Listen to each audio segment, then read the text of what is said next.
Hello, my little ninjas. My name's Mike. This is my YouTube page, Mox News, and welcome to your Wake and Bake News at 7 p.m. I'm your host, Moxie, and tonight is a very special evening for you to have chosen to tune into. It's Dabs for Donations Friday.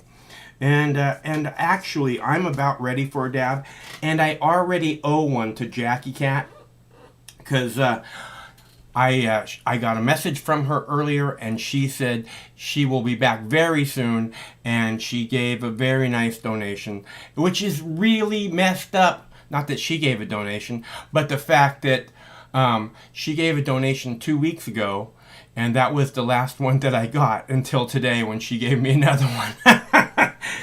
That's how wonderful Jackie Cat is, in case anyone's wondering.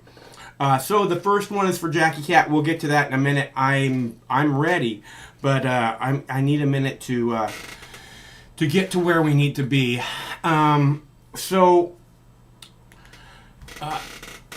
I have a few videos for you. One of them where they discuss Joe Biden Joe Bush, Obama Bush. They're all the same. Joe Biden, where we discussed Joe Biden and the White House pressuring Facebook. I have a couple videos about that. I have a video of an interview with John Bolton. Okay, and I'll set that up in a minute. But let's just say, how on earth John Bolton gets asked to do an interview, considering what he's done to this nation and to little children around the world, is mind-blowing to me. But I will explain that momentarily too. I also have a video about, I have some comedy gold that I hope you enjoy. To me, I just laughed through the whole thing. I can't figure out if this newsman is actually a comedian, like maybe Rush Limbaugh, or, could kind of remind us, he's his delivery is very much like Rush Limbaugh. So I have that coming up, comedy gold, in my opinion. And then I also have a video about Los Angeles going back into a mask mandate. And I think I have some interesting perspective on that for you. So, let's see, where were we at? I think what we'll do is I'm going to get the... I want to talk for a minute. This is a call-in show, so if anybody wants to call in, you can call at any time. Don't worry about interrupting me, and I always look forward to talking to you. So, the world I see is getting crazy, and the problem with that is that it's hard to come back from crazy. I know that there's all kinds of wonderful people in this country, amazing, smart, funny, make things happen kind of people, and I don't understand why we can't come together except for the negative programming, which everyone can see. Everyone knows it's there. I think everyone understands. Most people understand. Maybe it's just me, that we have the right and the left media, and the right is programming these people, and the left is programming these people, and basically they're being programmed exactly the same. Okay, I know it's going to sound a little bit different, but Buddha and Jesus and Muhammad, they were all basically preaching the same message, but it just was to different people, or I like to say different suckers. They're just preaching to different people, In China with Buddha, there was it was a very affluent time. So he had to tell people to be good so that they could, evolve to the next incarnation, right? So you have to be good to evolve into a good incarnation instead of devolving into, an ant or something and having to work your way back up to human.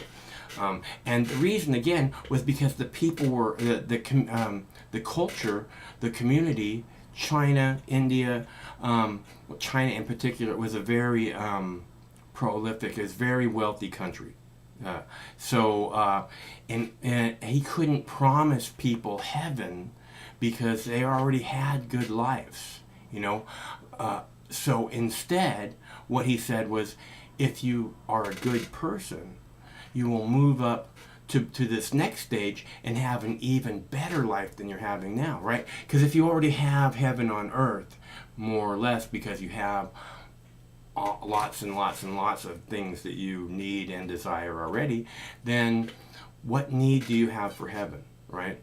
So Buddha says, you know, the next life will be even better, and the next life will be even better if you're a good person.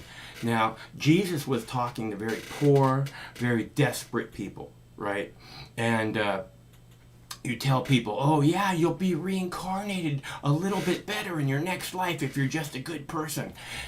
You know, and they're desperate and they're living in, you know, the worst kind of poverty imaginable.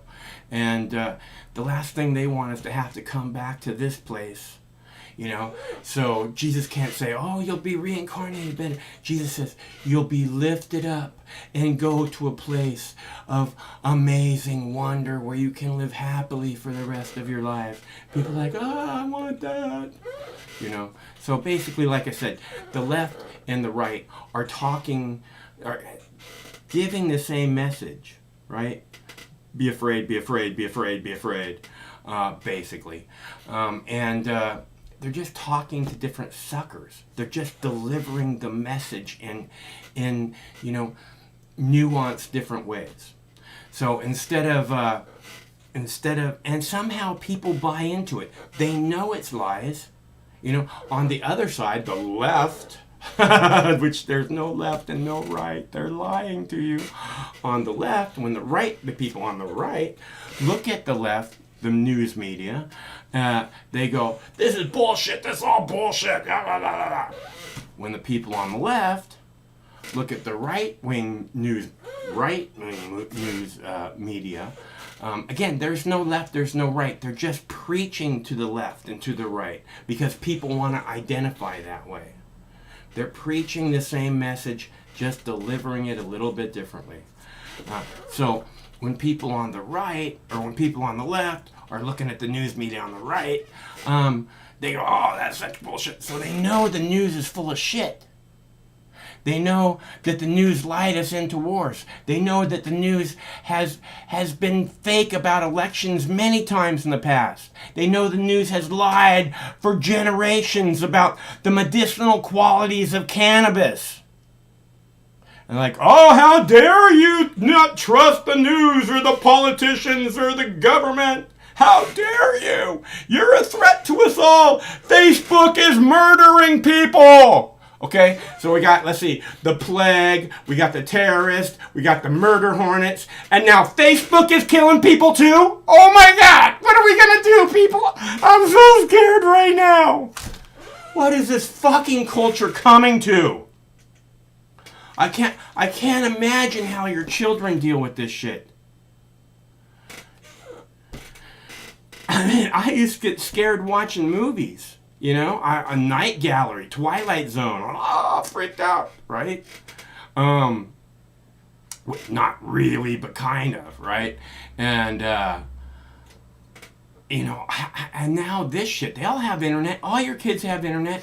They're bombarded with this shit too. You know, this left-right bullshit. This, like, we're the good guys, those are the bad guys bullshit. You know, if I saw the left standing up to fight against torture and injustice in so many ways, instead of, you know, against war. I mean, you want real injustice? Look at war. Look at the wars that we've caused around the world. And then they have, oh, can't wait to do an interview with George Bush so he can talk about how much he cares about the women and children in Afghanistan. I'm sorry, not children, little girls. Women and little girls. He's so concerned about the women and little girls in Afghanistan. How about Iraq, douchebag? You concerned about the women and children in Iraq? I'm sorry, women and little girls in Iraq? You fucking piece of shit. How come you're still on this planet? and walking around free. I don't get that. How can that possibly be an option for you? You killed 1 million people, and people want to do an interview with you like somehow you're a legitimate person to talk to and talk about how much you fucking care about people? How did we get here? This is not my beautiful house. I'm just... Is that who's that? Jackie Cat! Hi, Jackie Cat! Alright, so I am just at this place where it doesn't make any sense. Unless, of course, you understand that this is all about mind control. This is all about mind control. I talk about how fear, don't buy into the hyped up fear. That's mind control. If they have you afraid, it's easier for them to get you to turn to authority and say, what do we do now? Which direction do we go? How high do we jump? If you're terrified already, you're going to look to somebody stronger that can tell you what to do. Instead of being upright, opposable thumb, upright walking, opposable thumb, big brain, tippy top of the food chain. You live in constant fear of fucking murder hornets or whatever else is today. I mean, me and Rufus and Sammy went for a walk today on our favorite trails, where we can get off the leash and wander around. And we got up on the trails, and I saw this middle-aged woman and 2 very small children. Not this small, but 5, 6, something like that. And we were walking towards them on the trail, and they immediately got off the trail. The woman put her mask on. She wasn't wearing the mask when I saw her first. She put her mask on, and then they immediately got off the trail. And then as we walked past them, they didn't go back on the trail. They just took off like they were terrified or something. Fear. Hello, caller. Are you putting down my president, Mike? This guy is telling the truth. Joe Biden knows for a fact that Facebook is killing people. Facebook is killing people. He's the smartest president we've had in since Ronald Reagan, at least, or Nixon. And he's also a total humanitarian. He's got such a good heart. He was raised a Catholic, and he's like some kind of super athlete and a super intellectual. He's like so smart and so athletic. When I grow up, I want to be just like Joe Biden so I can warn people about the demon media called Facebook, which is going around killing people like Jack the Ripper? Like a whole tribe of Jack the Rippers. It's like Jack the Ripper times 1 billion. That's what Facebook is. I had to shut it off. I unplugged my internet. It's like, fuck, I don't want to die. I don't want to die. They come right through my computer. Fuck. It's crazy, dude.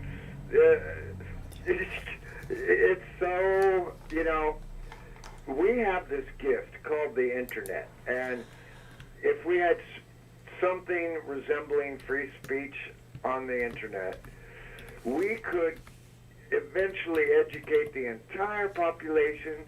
There'd be conspiracy theories, there'd be wacko theories, there'd be all kinds of theories, but eventually the public discourse on the internet would sort itself out, and intellectuals would be allowed to speak, and the population would get educated. But we can't do that because Facebook is killing people. And I think even Twitter came out and said something about Joe Biden saying Facebook is killing people, which is surprising since Twitter is no bastion of truth. They block a lot of shit too. But the internet is a gift to us, and We really need open public discourse filled with bullshit, filled with truth, filled with lies, and let the public sort it out. Because that in itself is a part of the scientific method, where you postulate a theory and you let other people pick it apart or back it up and confirm it, and eventually it's either discarded as bullshit or it's confirmed by scientific consensus. Or by people discussing it, it evolves into what the truth is. Well, that could be true of propaganda too. Not really. Well, if people discuss propaganda, like there was a fucking insurrection on January 6th, and now we gotta arrest 600 people, and Donald Trump is a traitor to the nation, that becomes the truth. The narrative becomes the truth, and the people that control the narrative, they're not your friends. No. We don't want a controlled narrative. We want a free-for-all. When Benjamin Franklin came out of the Liberty Hall, and some lady asked him, "What kind of government will we have?" And he said, "A democratic republic, if you can keep it." The entire document of the Constitution was intentionally made amorphous because a democratic republic is like the tide. It comes in, it comes out, it's messy, it's not neat, there's lots of arguments. You look at our Congress, which is very polite, by the way. Yeah. You look at the Too English, polite. Way too polite. Yeah, way too polite. But you look at the English House of Commons and the House of Lords, they're arguing, they're yelling at each other, they're insulting each other. I like the English system better. It's it's filled with rhetoric and it's filled with nonsense, but people can get up there and say, "You're no good, Tony Blair. You're a murderer, Tony Blair. You're on the wrong side of history, Tony Blair." But if we say that about George Bush, it's like, "Oh, you're a terrorist, if you believe in Donald Trump, you're a terrorist. Facebook is killing people." Now they got this hybrid of medical misinformation, medical tyranny, and high-tech information backed up by the government now. Joe Biden made his biggest mistake yet. This was his mother of all bombs, his Moab. Facebook is killing people. It's like he might as well just go try to golf with Donald Trump, because it's just two different kinds of idiots. Donald Trump drop a mother of all bombs on a fucking hill in Afghanistan and kill all the Sasquatch in Afghanistan, by the way, and Joe Biden will come on and say, "Facebook is killing people." It's like, how ridiculous can you get? This is clown world. All the aliens are circling the planet right now, and it's like they're watching their TVs. They're saying, let's look at another episode of Clown World. Joe Biden is running Clown World now, and we need open discourse. We need access to information, all kinds of information, including white power information. Let all the white, supremacists, let them expose themselves. Yeah, I've always said that. Yeah, man, Shakespeare said it in the 16th century. Truth will out. And murder will out. Everything will come out. There's nothing new under the sun. This is just propaganda, imperial disinformation, and it's way over the top, and Facebook is killing nobody. People have the right to examine information, even if it's incorrect information. They even have the right to speak bullshit and to speak bad information. Or propaganda, or whatever it is that they want to speak. That's what the right to freedom of expression is. Yeah. And all you people that are fucking religious would not want that right taken away for 1 second. So why would you think about doing it to someone else, especially when first they came for the Mox News, right? You know, I mean, the Alex Jones. First they came for the Alex Jones, and then next they came for Fox News, and next they're coming for you. So why would you act like somehow, oh, those people have to be censored? Because you're next in line. Yeah, we need free speech in order to fix our planet. Like you say all the time, they're holding back evolution. It's not just with marijuana legalization and bad fucking laws.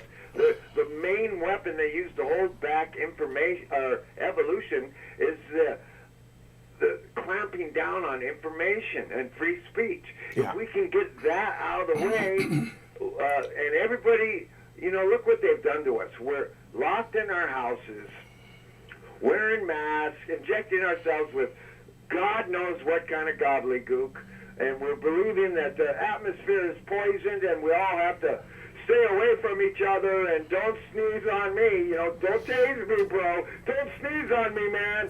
It's crazy time. I still got people in my town walking around with masks on. It's not just people who are like, don't sneeze on me. It's the person who actually sneezes, who hasn't been vaccinated yet, and they're like, oh my God, do I have COVID? You know what I'm saying? They're terrified that somehow all of a sudden they might have something that makes them die. It's this fear. Again, don't buy into the hyped up fear. All right, imagine all the people right now that are experiencing smoke from these giant fires, and the air breathing quality is horrible, right? That'll give you a sore throat and a heartbeat. Imagine all them going, oh my God, I got the fucking plague.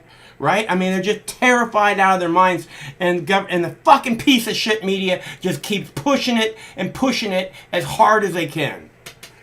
Yeah, the worst thing that could happen to the government, and I'm talking about every government, is that the people become smart and able to tell the truth from lies. Which is why they're keeping us from evolving. Go ahead. Right. Yeah, we could do a good job, but we have psychopaths in power. They gravitate towards positions of power, and God help us if that fucking reptilian black-skinned monster, I forget her name, Kamala Harris, ever becomes president. There's already people in her department that are complaining about her. It's all over the media. They are afraid of her. She's a bitch on steroids. And God, if she ever gets, look what she did as district attorney of San Francisco. Fuck. Imagine what she would do to the country. Her own parents don't like her. Yeah, I have 2 videos posted about that. Yeah, this is Clown Planet, but unfortunately, a lot of the clowns are really dangerous, like Kamala Harris and Joe Biden and Donald Trump and Barack Obama, George Bush and Mr. Clinton and Mrs. Clinton, Lord Clinton. It's aristocracy. Why don't we get some real people? They won't even allow the real people into positions of power. And if they manage to find their way to a position of power and they speak the truth, they're either kicked out of office with big money or they are assassinated. So that's the planet we live on. You can hardly trust anybody, and you certainly can't trust the mainstream media, and definitely can't trust the politicians, including Bernie Sanders.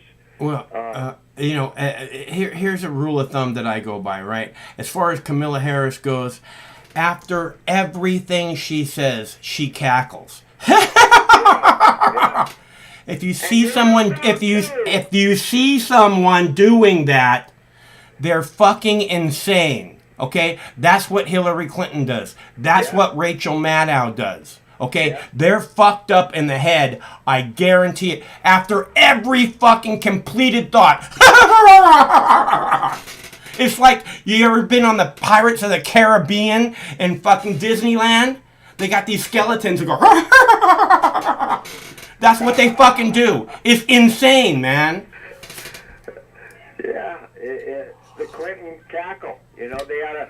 You seen a Jack in the Box? You should have a Hillary Clinton in a box that pops out of the box and cackles like that. Yeah. It's like crazy. These are crazy people, and they're our fearless fucking leaders. They're psychopaths. Well, they sure as hell ain't fearless, that's for sure. Yeah, well, once they get in a position of power, they get pretty confident. She got real confident as soon as she found out she was going to be vice president. She got super confident. She got a little skip in her step, and it's like, I can walk up the steps to the plane. I'm an athlete. She probably actually is semi-coordinated as an athlete. You know. Yeah, I would bet her diaper is a lot more poopy than Joe Biden's. Yeah, she looks like she's pretty smelly. But I wouldn't go near her with a 20-foot pole, man. But this is crazy. Facebook is not killing people. Yes, they are. Facebook is killing people. Not necessarily with COVID misinformation, but they are killing people. I guarantee you. Yeah, because they clamp down on free speech. That's how they're killing people. Well, that's partially it. That's one way that they do it, but there's other ways too. I mean, see, there's people out there that are really trying to hurt people, and in doing so, like they're encouraging them to commit suicide, telling them how to commit suicide, shit like that. You know, that's not really freedom of speech. You know, so and in that way, Facebook's doing nothing about that. So and that's actual threat to people. So in that way, Facebook is killing people. Well, I learned a little bit about Zuckerberg. I've never researched the guy very much, but I did see that movie called The Social Club. And apparently he just started out in a college somewhere rating chicks 1 to 10. This is a hot chick, this is not a hot chick. And then he kind of he played his way through different associations with different people and kept all his royalties and didn't keep up with some of his agreements, and he ended up with full ownership of Facebook. He had to pay a little bit of money, $600 million or something. Because he stole the idea from people. That's why he had to pay money for it. Yeah, but he made out like a bandit, man. $600 million. He's making that in an hour today. Yeah, well, $600 million. I wouldn't sneeze at. So.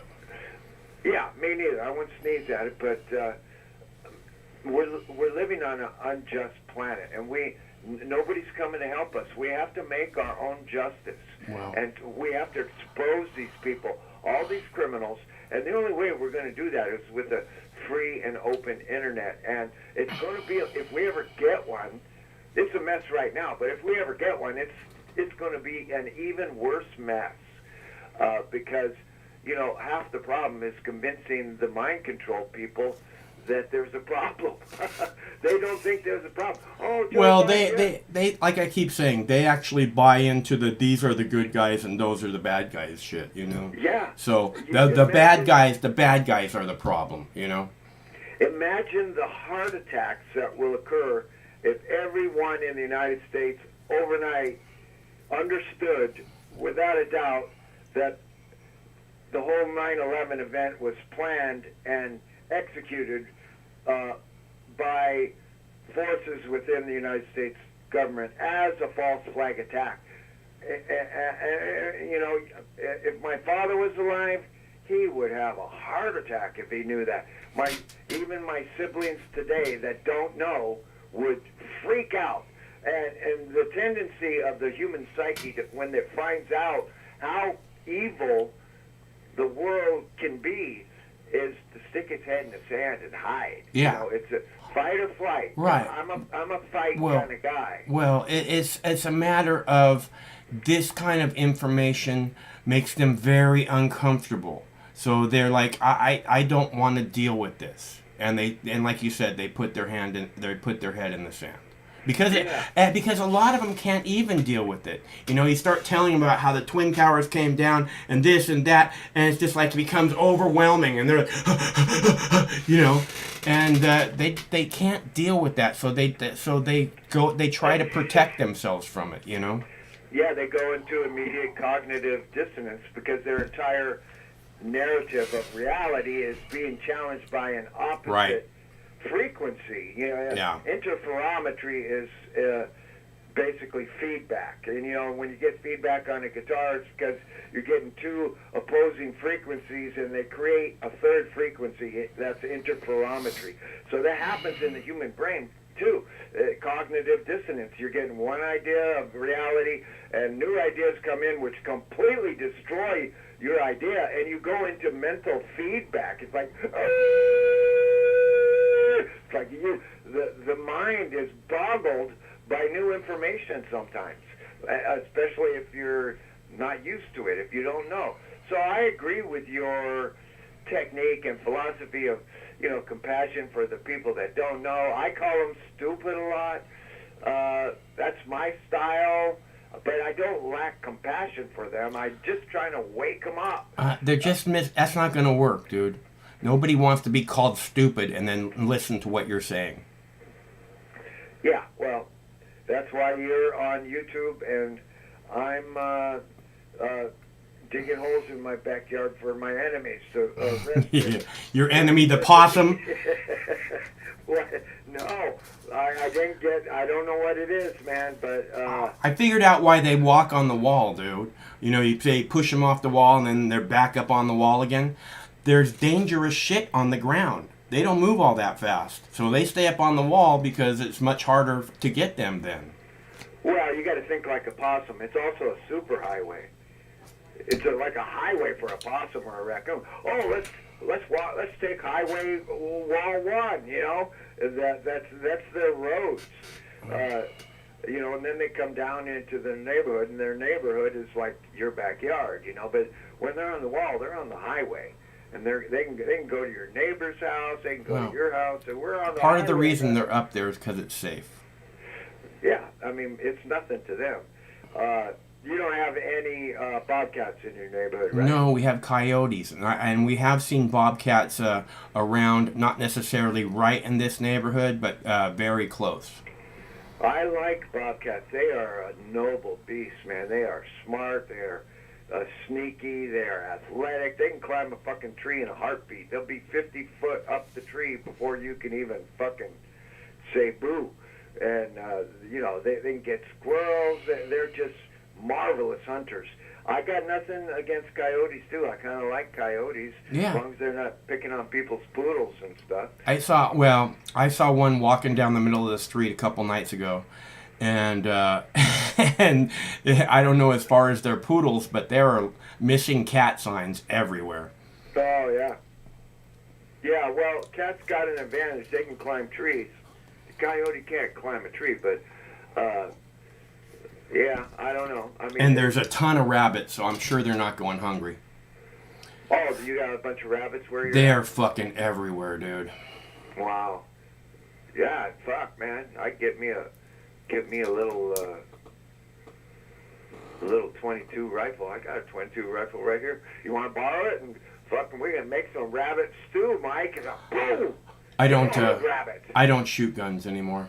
Okay, you're right. But I got a 22 for my 9th birthday. I got a 22 rifle. Tell me what you think about this idea. I was thinking just the other night, man, if I was a cop, I wouldn't be carrying a 45 or a Ruger or anything. I would have a little 22 fucking pistol. That way you can stop whoever you're dealing with, and you won't kill them. And you never get busted for murder or anything like that. If you have a seriously crazy person, you want stopping power. If you have a car coming at you, you want stopping power. There's a number. My dad used to walk around with a 44 or a 45 in his belt with extra rounds, and a 9mm in his boot. And he carried the big gun with super hot rounds. We would make them ourselves. And so he wanted stopping power. He always said the reason he carries that gun is so that he can stop a car. He said that 44 with the hot rounds will go right. The 44 with the hot rounds will go right through an engine block, stop it dead. So, you want stopping power if that's the kind of position that you're in. Yeah, well, I wouldn't really want to be a cop in any city other than a little podunk city out in the middle of nowhere. That's the only place I would want to be a cop. I couldn't imagine, even though I passed all my tests in 1980 for Los Angeles County Sheriff's Department, and then I moved up here right away, got a job as a steel worker. I wouldn't want to be a cop, especially in L.A. or any big city, Detroit, Chicago. Nobody New wants to York. be I mean, you got to be fucked up to want to be a cop, dude. I mean, think about it. It's just everybody, you know, it's just not a good position to be in. And I mean, you have to have some kind of power hungry issues, in my opinion, to actually want to do that. And then you have to get along with all these assholes. So Yeah. there's something wrong with you to want to be part of that club. Well, I got to take a break, Mike. Okay. All right. Take Talk to you soon. Have a good weekend. care. Yeah, you too, man. All right. That's our buddy Mike from Southern California. I need to go heat up my tea. So I'm going to play this video about Facebook is killing people. And I'll be back momentarily. Thanks so much for tuning in. If you want to call, you can call during the break, during the video. We'll be happy to take your call then, too. Okay? Be right back. Jake. All right, Ryan, thanks so much. Appreciate it. While the White House is dealing with infrastructure, Biden is going on the offensive against Facebook for vaccine disinformation. Let's listen to what the president said this afternoon. They're killing people. I mean, look, the only pandemic we have is among the unvaccinated. And they're killing people. The question was specifically about what's his message to social media companies such as Facebook. And he basically said they're killing people. The White House has really been on the offensive on this. What do you think, and why go after Facebook and not the individuals like Robert Kennedy Jr. who are putting these lies on Facebook?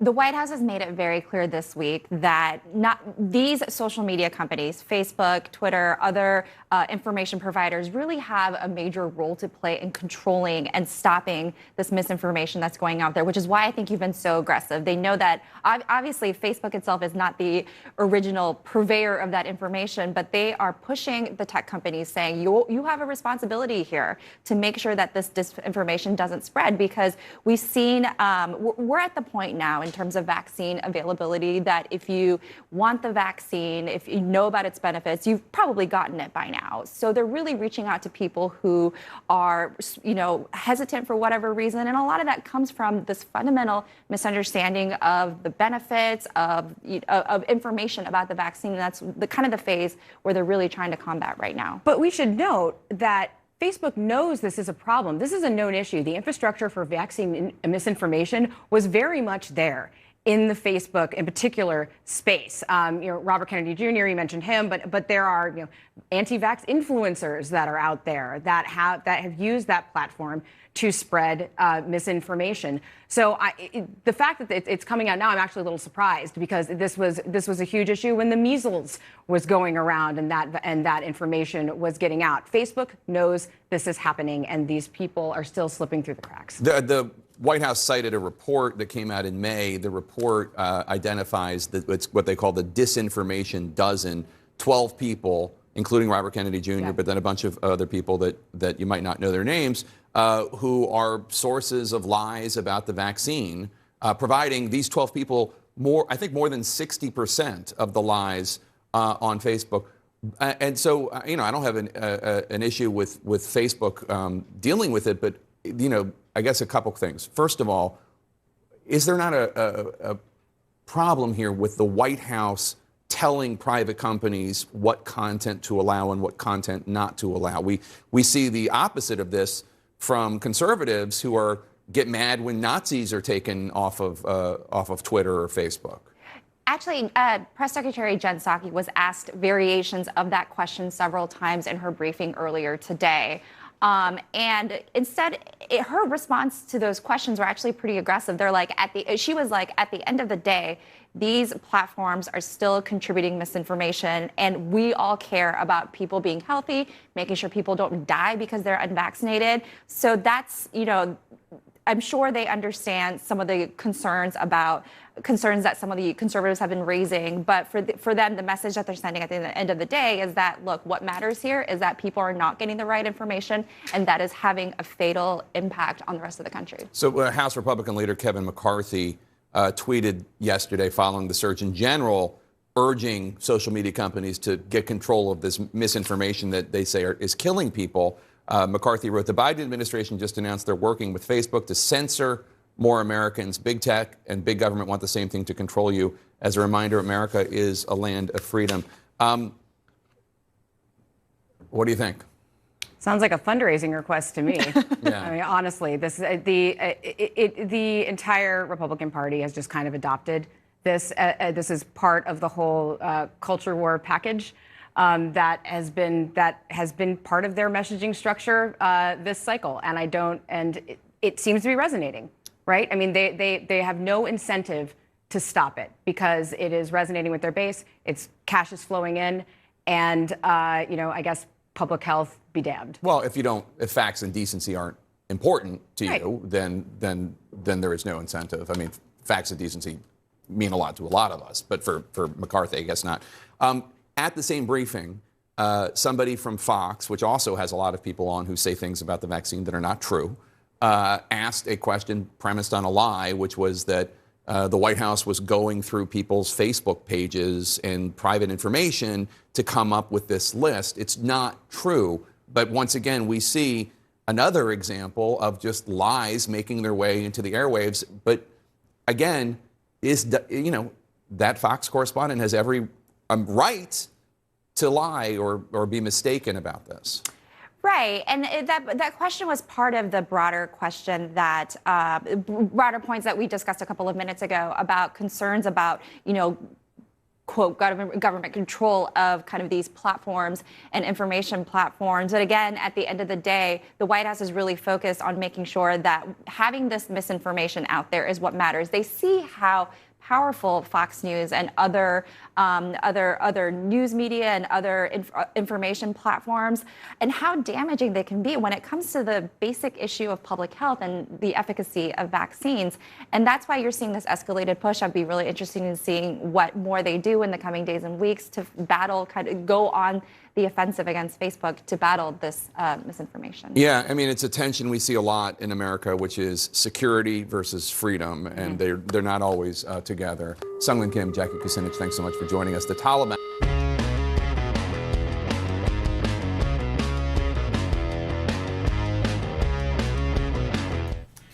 All right, I'm gonna have a bong hit for Jackie Cat, but I need to get a little more on this stick because she deserves a nice fat one. Don't you? You know what I'm saying? Nice fat one, Jackie Cat. Mm-hmm. You know what I'm saying, baby girl? I don't know. I don't know what's wrong with me. But I wouldn't change a thing.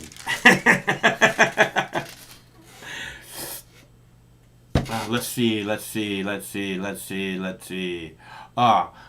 video. I should have listened to it. There was a couple things I wanted to say about it. I listened to it earlier, but say write something down? No. It's so weird the way these people, they lie constantly. They spread rumors constantly. They lied us into so many things. They lied to us about so many things. And then no one challenges that. No one looks at that and says, oh, this is a national security threat. They lied to us. I keep bringing up the 2012 election with Ron Paul, the primary, where he won the first primary in Iowa. They all knew that. They lied and lied and lied. Oh, how dare you question our election process? Fuck you. This one's for you, baby girl. Jackie Cat.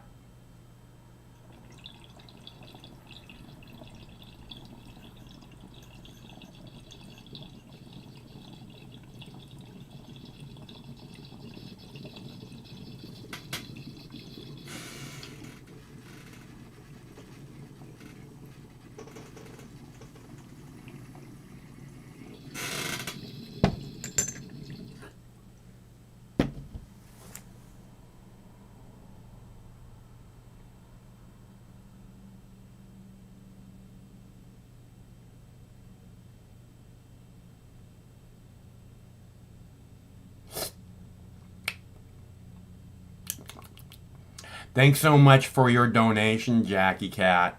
And it's really, really good to have you back. And that has nothing to do with your donation, although it's very generous of you. And the fact is, I have not received a donation since since you were here last time. So, thank you. I can't thank you enough, Shug. Okay, so let's see.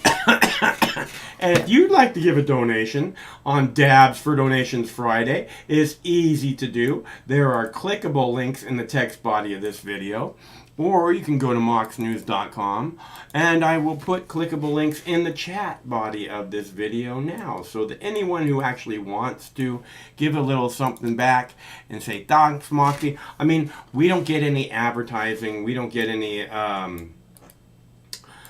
we don't get a whole lot of stuff. Like I said, Jackie Cat has been gone for 2 weeks, and I don't think I'm pretty sure, I will bet that we haven't gotten a single donation while she's been gone. And that's just sad, you know. But whatever. Again, I'm not here because I make money. Okay? I could go to McDonald's and make more money than I'm making here. I'm here to try and start a dialogue, to try and get us all on the same page, all understanding the common enemy that we have, and coming together to defeat that enemy. That is what I am all about, 100%. And, you know, I just ask for help because basically I need it. You know, if I was sitting on a pile of Bitcoins, I'd never ask for help. It doesn't make sense because there would be other people that would be more worthy of your help, you know, because they're desperate and they're in dire situations. And although most people seem to have that figured out with their crowdfunding now, I'm just asking for help just in case you think this is something worthy of your time.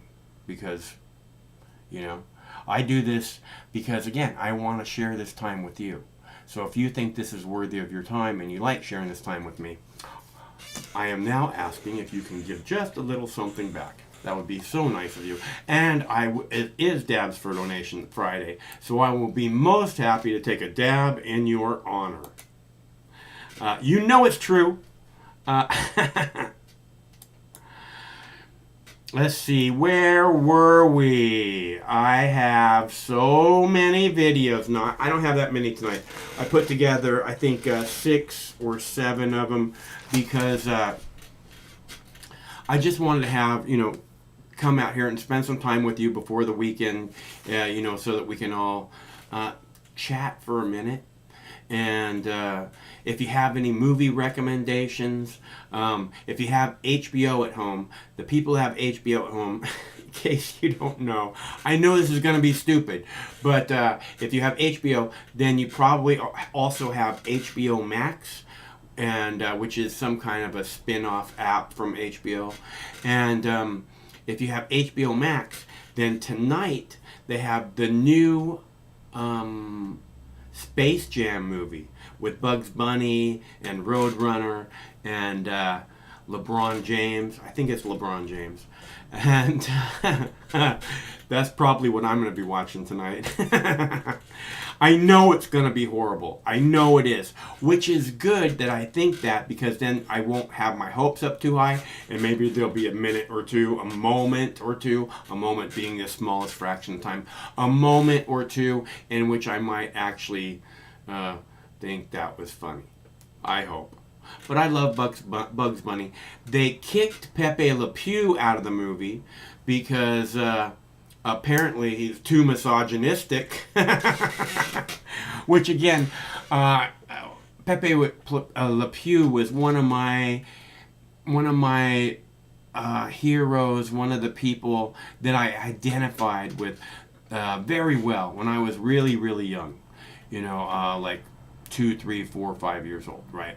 And I talk about how my first day of kindergarten, I got sent home halfway through the first day with a note that says, does not play well with others. And they said that my mom had to have a meeting with the principal before I could come back to school. And all I was doing was emulating Pepe Le Pew. I didn't understand. So I was like, girls everywhere. I don't know. It's just who I am. But they kicked Pepe Le Pew out. From what I understand, they kicked Speedy Gonzalez out because he's some kind of a negative stereotype or something, which I always thought Pepe was a cool guy. I don't know what the problem is. Although, at the same time, when I was growing up, when I was a wee kid, they had, Denny's, the restaurant now is called Denny's. They used to have, before it became Denny's, it was called Sambo's. And they had like these glass, not glass, but like plastic panels with fluorescent lights behind them. And on the plastic panels was this little black boy. Little black child. And he was like going through the jungle and stuff, and he had a tiger with him, and those were up all around the you guys remember Sambo's? Anybody remember Sambo's? So all I'm saying is, soon, I'm not a giant fan of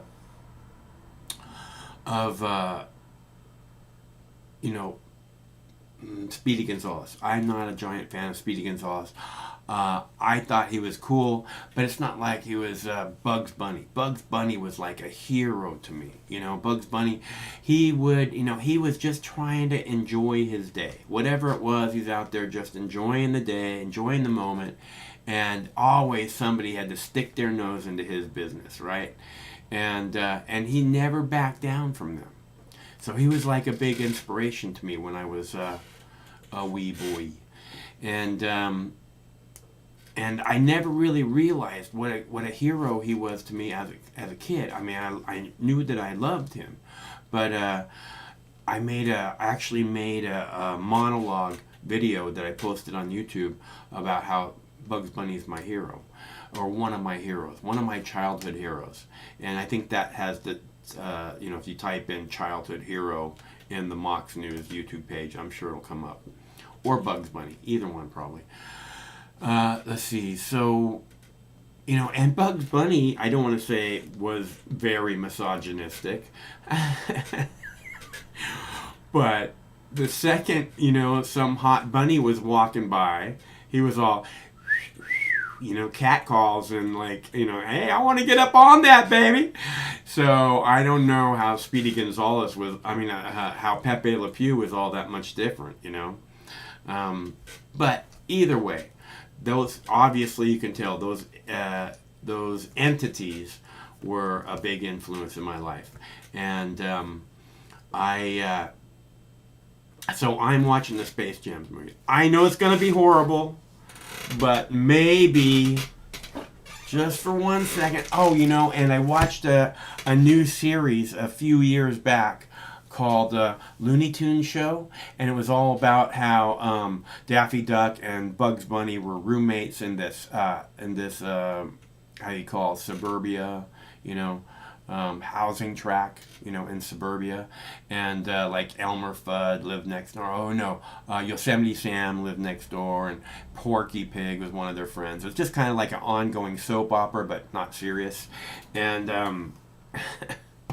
I don't know where I was going. Oh, it was great. I loved that series, and they had Lola Bunny in that series. And she was voiced by Kristen Wiig, and they had Speedy Gonzalez in that series. I don't remember Pepe Le Pew, but they had Speedy Gonzalez, and he was voiced by Fred Armisen. It was a very, very good cartoon, and I'm a connoisseur of cartoons, if nothing else. So. So, at least the older stuff. But the thing is, I don't remember Lola Bunny in the cartoons when I was a kid. I do not remember. I remember very, very sexy bunnies. The Bugs Bunny was always like getting up on. Not literally, but doing his best. Doing his best imitation of Pepe Le Pew. Am I talking too much about cartoons? Would you rather I go back to The Plague and Murder Hornets? I'm just wondering. Because I know I'm rambling right now. It's just there's a new Bugs Bunny movie out tonight, and I can't wait to watch it. even though I know it's going to be horrible. Oh well. Where was I?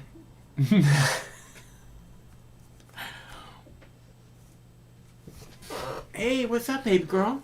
There's my girl. How's my girl, huh? What you doing, honey? Where you going? I don't think she likes being on camera. She's a shy little girl. Are you shy little girl? Let's see, where were we? Oh yeah, new Bugs Bunny movie. Woo! No, you know, like I said, I think I got sidetracked because I said if you have a movie recommendation or any kind of thing that you want to talk about, you know, it's the weekend. Let's head that direction. And then I went, oh, movie, Space Jam.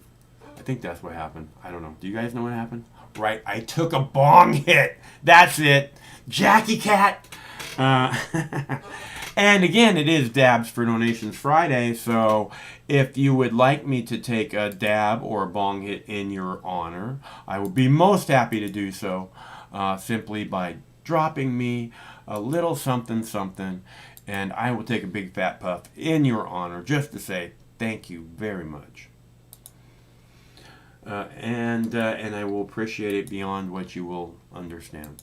So, that being said, I have more videos for you. I have one about, I had the interview with John Bolton. And I think since we're not getting any callers and I somehow am rambling about Bugs Bunny, and Pepe Le Pew, do not forget Pepe Le Pew. He was a major influence in my life.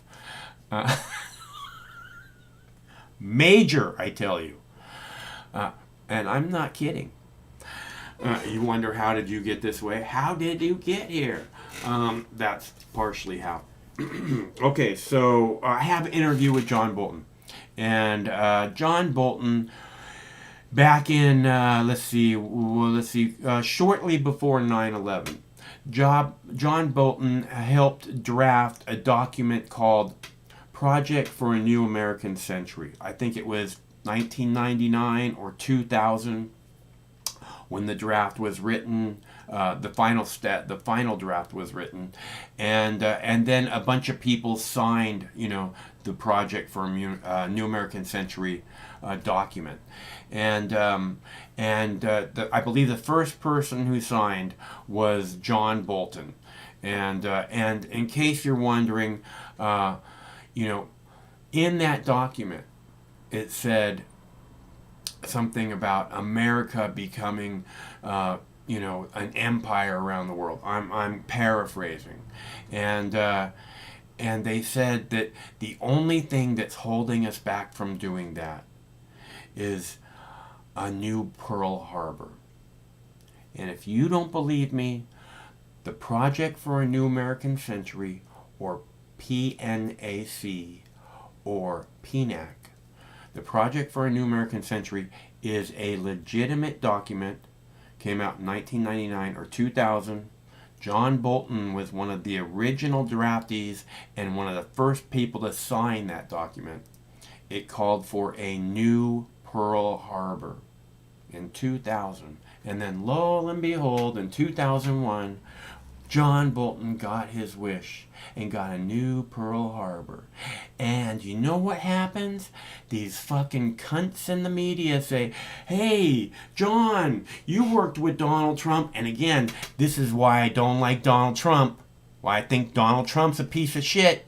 Because Donald Trump used to do interviews with Alex Jones all the time. Donald Trump knows what the fuck the Project for a New American Century document says.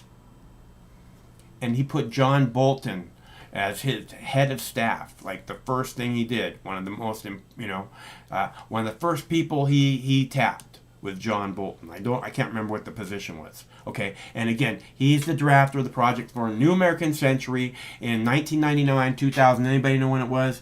1999, 2000. Came out with this document. He's one of the first people to sign it. Also, Jeb Bush is one of the people who signed that. Jeb Bush being George W. Bush's brother, governor of Florida. Jeb Bush being governor of Florida. The 2000 election was disputed entirely in the state of Florida. Again, how dare you challenge our elections?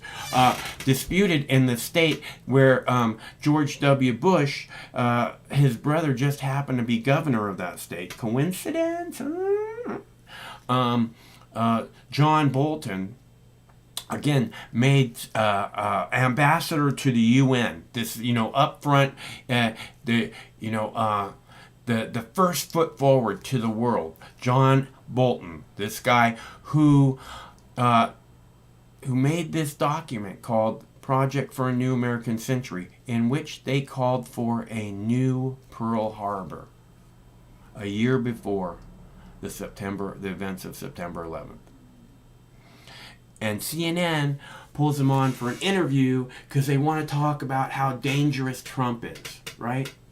And it blows my mind that's where we're at.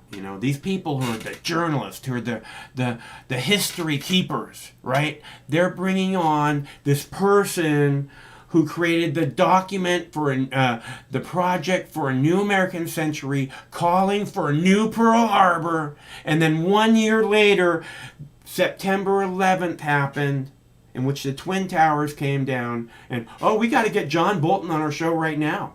Talk about his book, talk about how horrible Donald Trump was, and again, this is one of the first people Donald Trump tapped to be part of his cabinet, which makes Donald Trump not more trustable than any of these other fucks.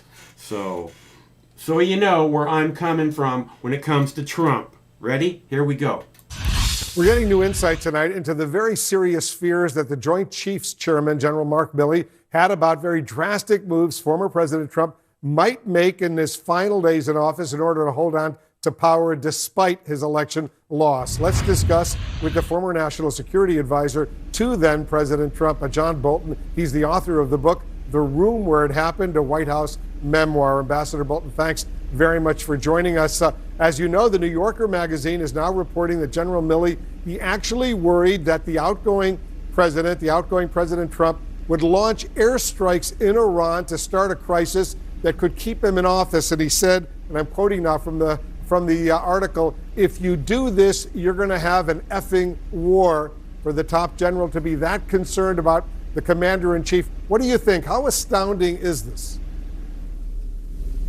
Well, unfortunately, it's not astounding. I was a strong supporter of Mark Milley becoming the chairman of the Joint Chiefs of Staff because I knew we were in dangerous territory, and I thought he would be the kind of rock he has proven to be. He was very worried both about this wag the dog scenario from Donald Trump, but also generally the misuse of the military, getting it involved in American politics, something our officers are trained not to accept. And having had the experience of the famous march across Lafayette Square in the summer of 2020, Milley was acutely aware of the dangers, and I think he behaved in a proper and commendable way. So when you became then President Trump's national security advisor, were you already concerned that the then president was unstable? Well, I didn't think he was fit to be president. Unfortunately, that became clear very early, and it became clear as well, as I try and explain in the book, that what dominated his thinking was his own political well-being. So I was long gone from the White House by the time these events right after the election occurred, but the fascination, the obsession with Trump's political welfare as opposed to the national welfare, sadly, I think was well established by that point. As you know, Trump is pushing back on some of General Milley's claims, saying, and I'm quoting now, he said, "Never once did I have a discussion with Milley about bringing in the military or a coup," which makes sense, "because I lost total confidence in him and the way he handled himself on our little walk to the church." I want to take a look back at what happened during that walk and what happened before that little walk to the church as peaceful protesters were forcibly removed. Watch this.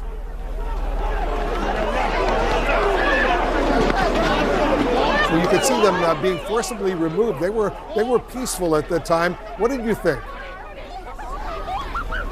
Well, you know, there's controversy about that. There was an Inspector General report from, I think, the Homeland Security Department that said that they were removed properly unrelated to the walk across Lafayette Park. But I think what Trump did in that walk was use senior advisors, including Milley and Mark Esper, who was then Secretary of Defense, for his own political purposes. I know they felt uncomfortable with it. Milley and Esper both, I think, later apologized. They were in a very, very difficult position. But this was typical of Trump, who didn't know boundaries or proprieties if it got in the way of something he thought was for his political interest. We're now learning, based on our reporting here at CNN, Ambassador, that U.S. intelligence is warning that the Taliban could soon have a stranglehold on much of Afghanistan, maybe even Kabul, as U.S. troops are being withdrawn. Do you share those concerns? What are the potential implications by this complete U.S. military withdrawal and NATO withdrawal from Afghanistan by the end of August? Well, I think it's a potential strategic disaster, and I think the risk for the situation in Afghanistan right now is not that there's going to be a civil war between Taliban and the current Afghan government. It's that the Afghan National Army will just collapse, that morale is so bad as the U.S. and NATO have gone, as you say, as we pull out our interpreters and others who worked with us, people are going to conclude we're not going to be able to help them out and that they will be at the mercy of Taliban. That's bad for Afghanistan. What's bad for the United States is what comes after that. If Taliban return to power, allow terrorist groups like ISIS and Al-Qaeda to use their territory as a sanctuary, we could be vulnerable to another 9/11 attack. Oh, it's all very, very worrisome. Ambassador Bolton, thanks so much for joining us. Thanks for having me. Coming up.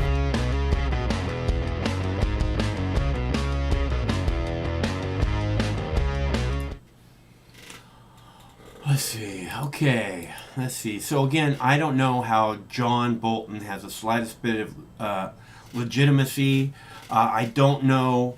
Well, I know why Donald Trump would have picked him, again, because Donald Trump is that kind of horrible human being.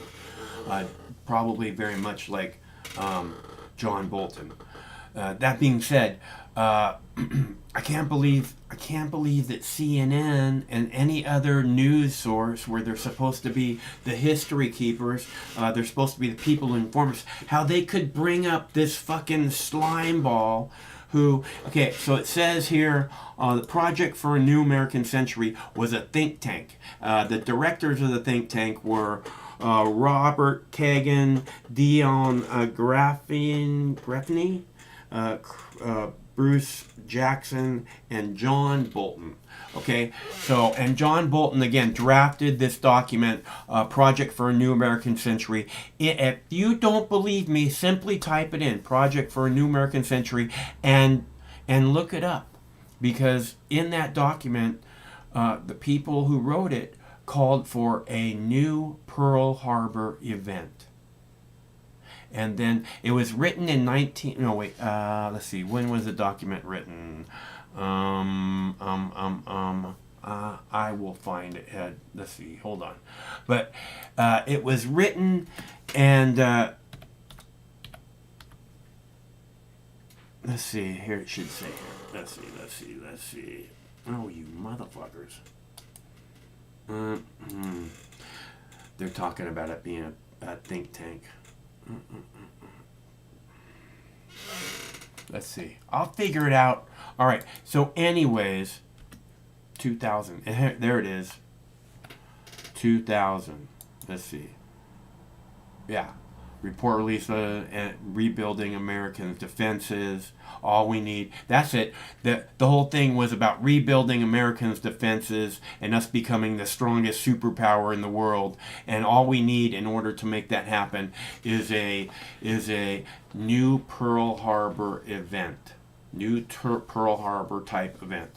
And these are the people. Okay, and why on earth would CNN or the history keepers, the journalists, the so-called journalists, the hardcore reporters, why on earth would they go to this person who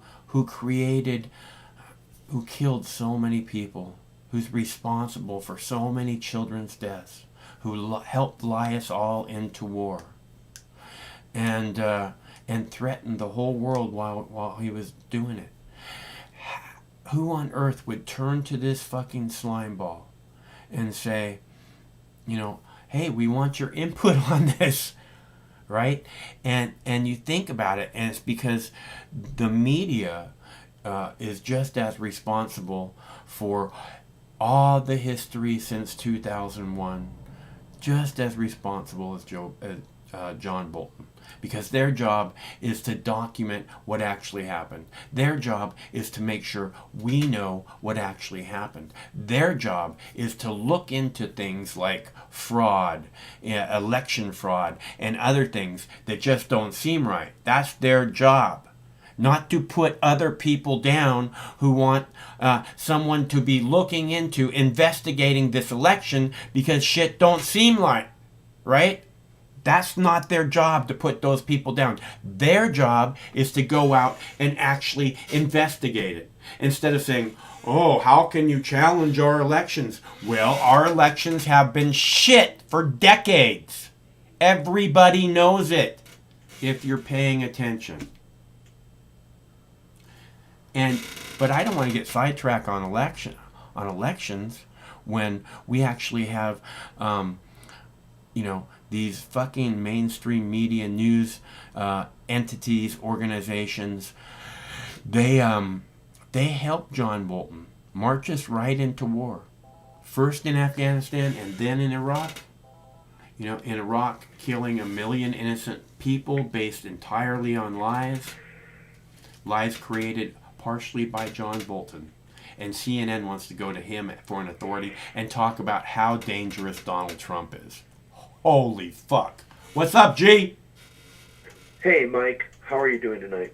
I'm fine. You got any plans for the weekend? No, I don't. I've been gathering things to take to my friend's garage sale, to be honest with you. So I'm just I want to pare my shit down, like my personal possessions, down by 30 or 40% in the next month. I'm stumbling over stuff, and I'm not even using it and shit, right? Yeah. So I just need to get rid of it, get it out of my visual view, so it isn't even part of my life anymore. Right. So a friend of mine is having a garage sale, so I've been gathering things that I don't use. For Christ's sake, do you really need 3 cookie jars in your house? Well, I just pulled a pound of weed out of 3 cookie jars. That I was like, oh man, I got to cook this week. All right, hey man, I know what I'm doing with a couple of those cookie jars. Never mind. That's cool. Yeah. Anyway, I got too much cookie jar stuff in my life, and I just need to part with it because it just I don't know. It fucks with my what I focus on. I get distracted very easily. So when I see my clutter in the background, it has a tendency to distract me. And I can't focus on what I'm focusing on, what I want to focus on. You were just talking about the Project for a New American Century and what their program was and the consequences of what they chose to do, destabilize the Middle East and all of that, right? Mm-hmm. And I just, you were earlier talking about films, too. And I just, want everyone to imagine that crazy character from Dr. Strangelove, who was from the Bland Corporation. It was Peter Sellers, and he was sitting in a wheelchair, and he keeps smashing his wheelchair. Must have war, must kill. The PNAC people are really like Peter Sellers from 1964, yeah. Except for they're in the era of Bill Clinton, right? Uh-huh. And what happened is when the Soviet Union collapsed, there was a lot of pressure on the U.S. government to start bringing down our forces, to start cutting back on the military. There's no reason to fucking keep a military anymore when the most evil empire that you've been talking about for 50 years doesn't even fucking exist anymore. People are starving or have difficult times in Russia, so you can't say they're the big bogeyman anymore, right? Mm-hmm. So these people, these Peter Sellers characters from Dr. Strangelove, they had to come up with an idea on like how are we going to preserve American military hegemony around the world? How are we going to control the world if we don't have a boogeyman anymore, right? Yeah. And what they basically did is they used 9/11 as a way to shift the focus away from Russia into the Middle East. So all of a sudden, when 9/11 happened, the big boogeyman that we have to spend money with the CIA and the Army Special Operations and, economic sanctions and fucking special contractors, mercenary soldiers, all of that shit, right? We have to do this because there's this new enemy in town, and its name is Osama bin Laden. He lives in Afghanistan, and his buddy is Saddam Hussein, lives across the river over in Iraq. And the American public just sucked all of this shit up on television. On CNN and Fox News, they just sucked this shit right into their brains. Yeah. It was all garbage. So that for most people, it was the first 24-hour news cycle also. So well, like I told you, Mike, I demonstrated against the Gulf War here in Olympia in 1990 and in 1991. I was on the streets protesting the first Gulf War because it was also fucked up, right?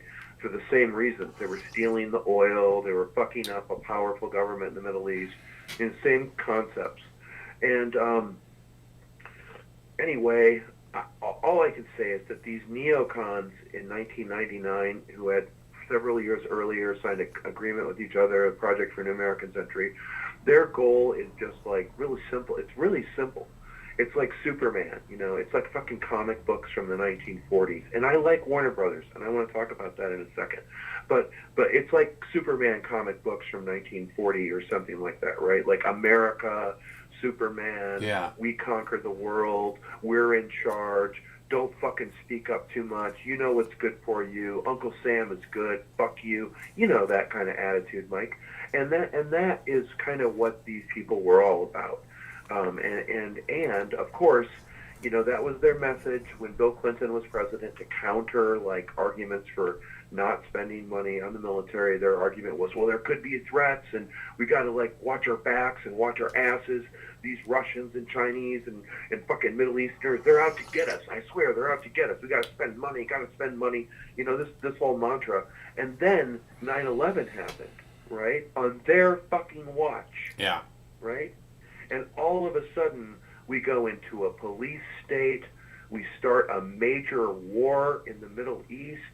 We fucking occupy some weird place on the edge of the planet for 20 fucking years, right? We send American kids over there for 20 years so they can come back here and just be totally fucked up for the rest of their lives, like what you and Brandon were talking about yesterday with people in Afghanistan. That was all done in the name of these people, the Project for a New American Century, those people. And like I said in chat a few minutes ago, Robert Kagan, who you said is one of the primary signatories of the Project for a New American Century, and that letter with the Pearl Harbor and all that crap, right? Yeah, he's on Fox News all the time too. Go ahead. Fuck him. But I'll tell you something about him. His wife is Victoria Nuland, right? Mm-hmm. His wife was the lady who was the undersecretary for the Secretary of State, who was in charge of overthrowing the government in the Ukraine, who was on the streets, and when the people on the streets were trying to overthrow the government, she was giving them cookies on the street and said, "Here, you're trying to overthrow a government we don't like right on Russia's border? Have some cookies. Compliments of the National Endowment for Democracy and the Central Intelligence Agency. Have some cookies. Have some more." And they were giving them money and guns, right? Victoria Nuland is married to Robert Kagan, who is the primary organizer of the Project for a New American Century.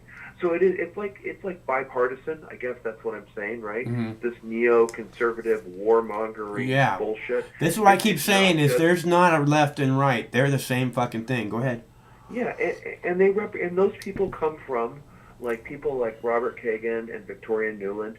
They come from the upper middle class, and they go to the same exact schools, and they have the same professors, they have the same friends, they live in the same neighborhoods, and they interchange jobs between the private sector, the military-industrial complex, and the government, and they just go make this big circle between these same groups of money that support them. That's who those fuckers are, you know. And sometimes they get power, and they have more power, you know, and they manipulate the background, the scenes. But, you know, 9/11 was really convenient. You mentioned that excerpt from that letter from the Project for a New American Century from 1999 that a lot of people quote because it, you know, what a perfect Pearl Harbor. But, you know, the attacks on the World Trade Center, is like, that is Pearl Harbor. And for to use that situation exactly how they said they would use the situation is just intense, right? And that's like in the public record too. That ain't no secret or anything. Like I think public record. Yeah, again, and that's what I'm saying. I don't I do understand how CNN can have someone so evil come on their show. It's because they're just as evil. You know, and water seeks its own level, basically. Yeah, it's weird. The world that we live in right now, on a bigger picture, like whatever, the broader social cultural picture, is just very fucking weird right now, Mike.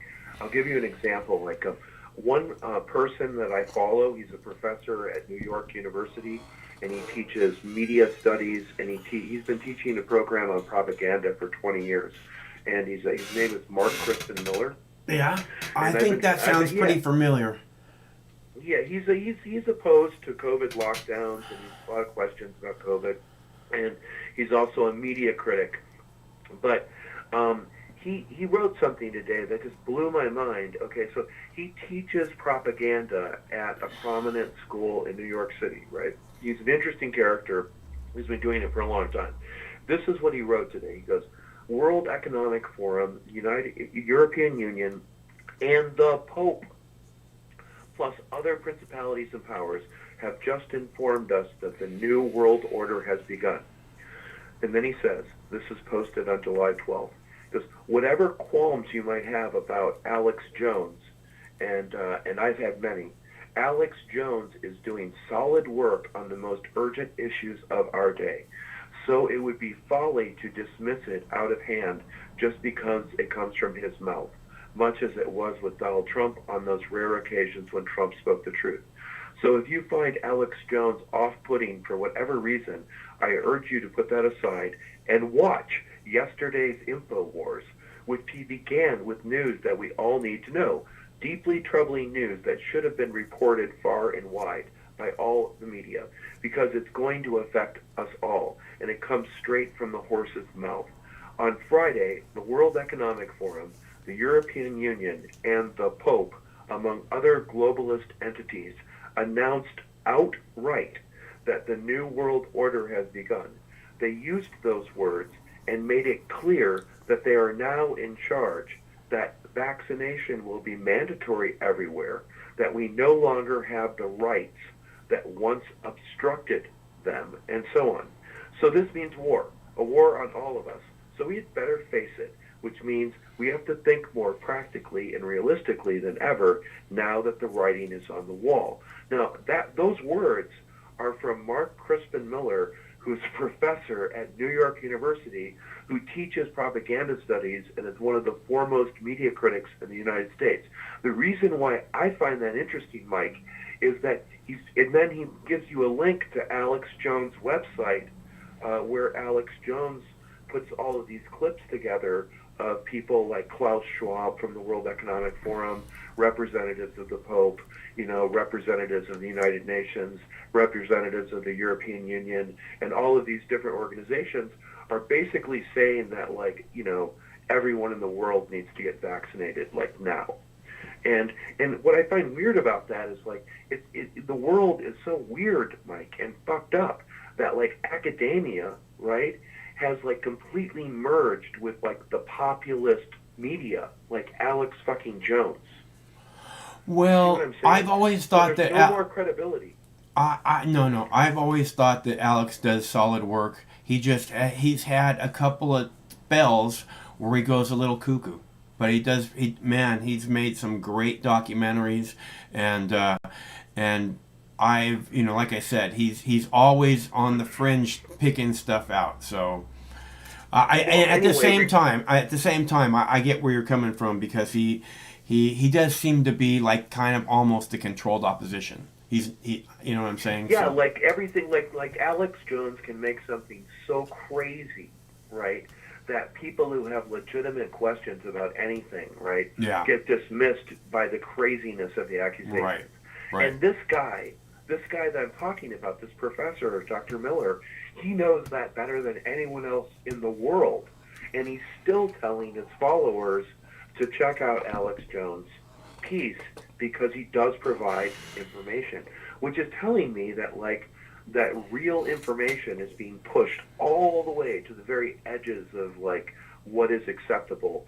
So we can only really find out the truth, and it's kind of scary, if you ask me, by going on the very edges of the internet and looking for truth, because we're not going to ever get it from the television or the radio or from any kind of mainstream website. anybody that would ever interview John Bolton, that's for sure. Yeah, that's probably not a good place to look for the truth unless you're actually following a person who's criticizing that person, and then you might learn something, which is why your program is so important. But Bugs Bunny is an interesting character.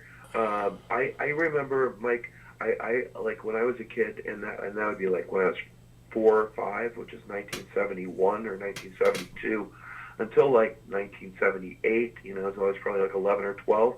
Every morning, I would get up before anyone else in my family, go down into the family room, turn the television set on 30 minutes before anybody fucking got up, and watched television. I was addicted to television as a kid. And I'd watch Davy and Goliath, Yeah. which was this weird Christian programming where they had claymation. Yeah. Gee, Davy, where's Goliath? It's a very odd show. Yeah. It was a really weird show.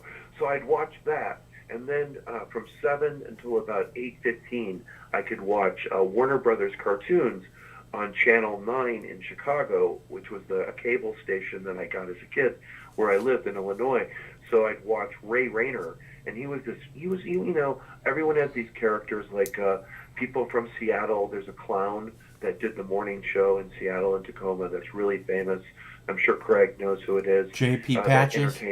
J.P. Patches? Yeah, Patches a clown that would entertain kids on TV, and in Portland and Los Angeles and whatever, all other cities it's the same.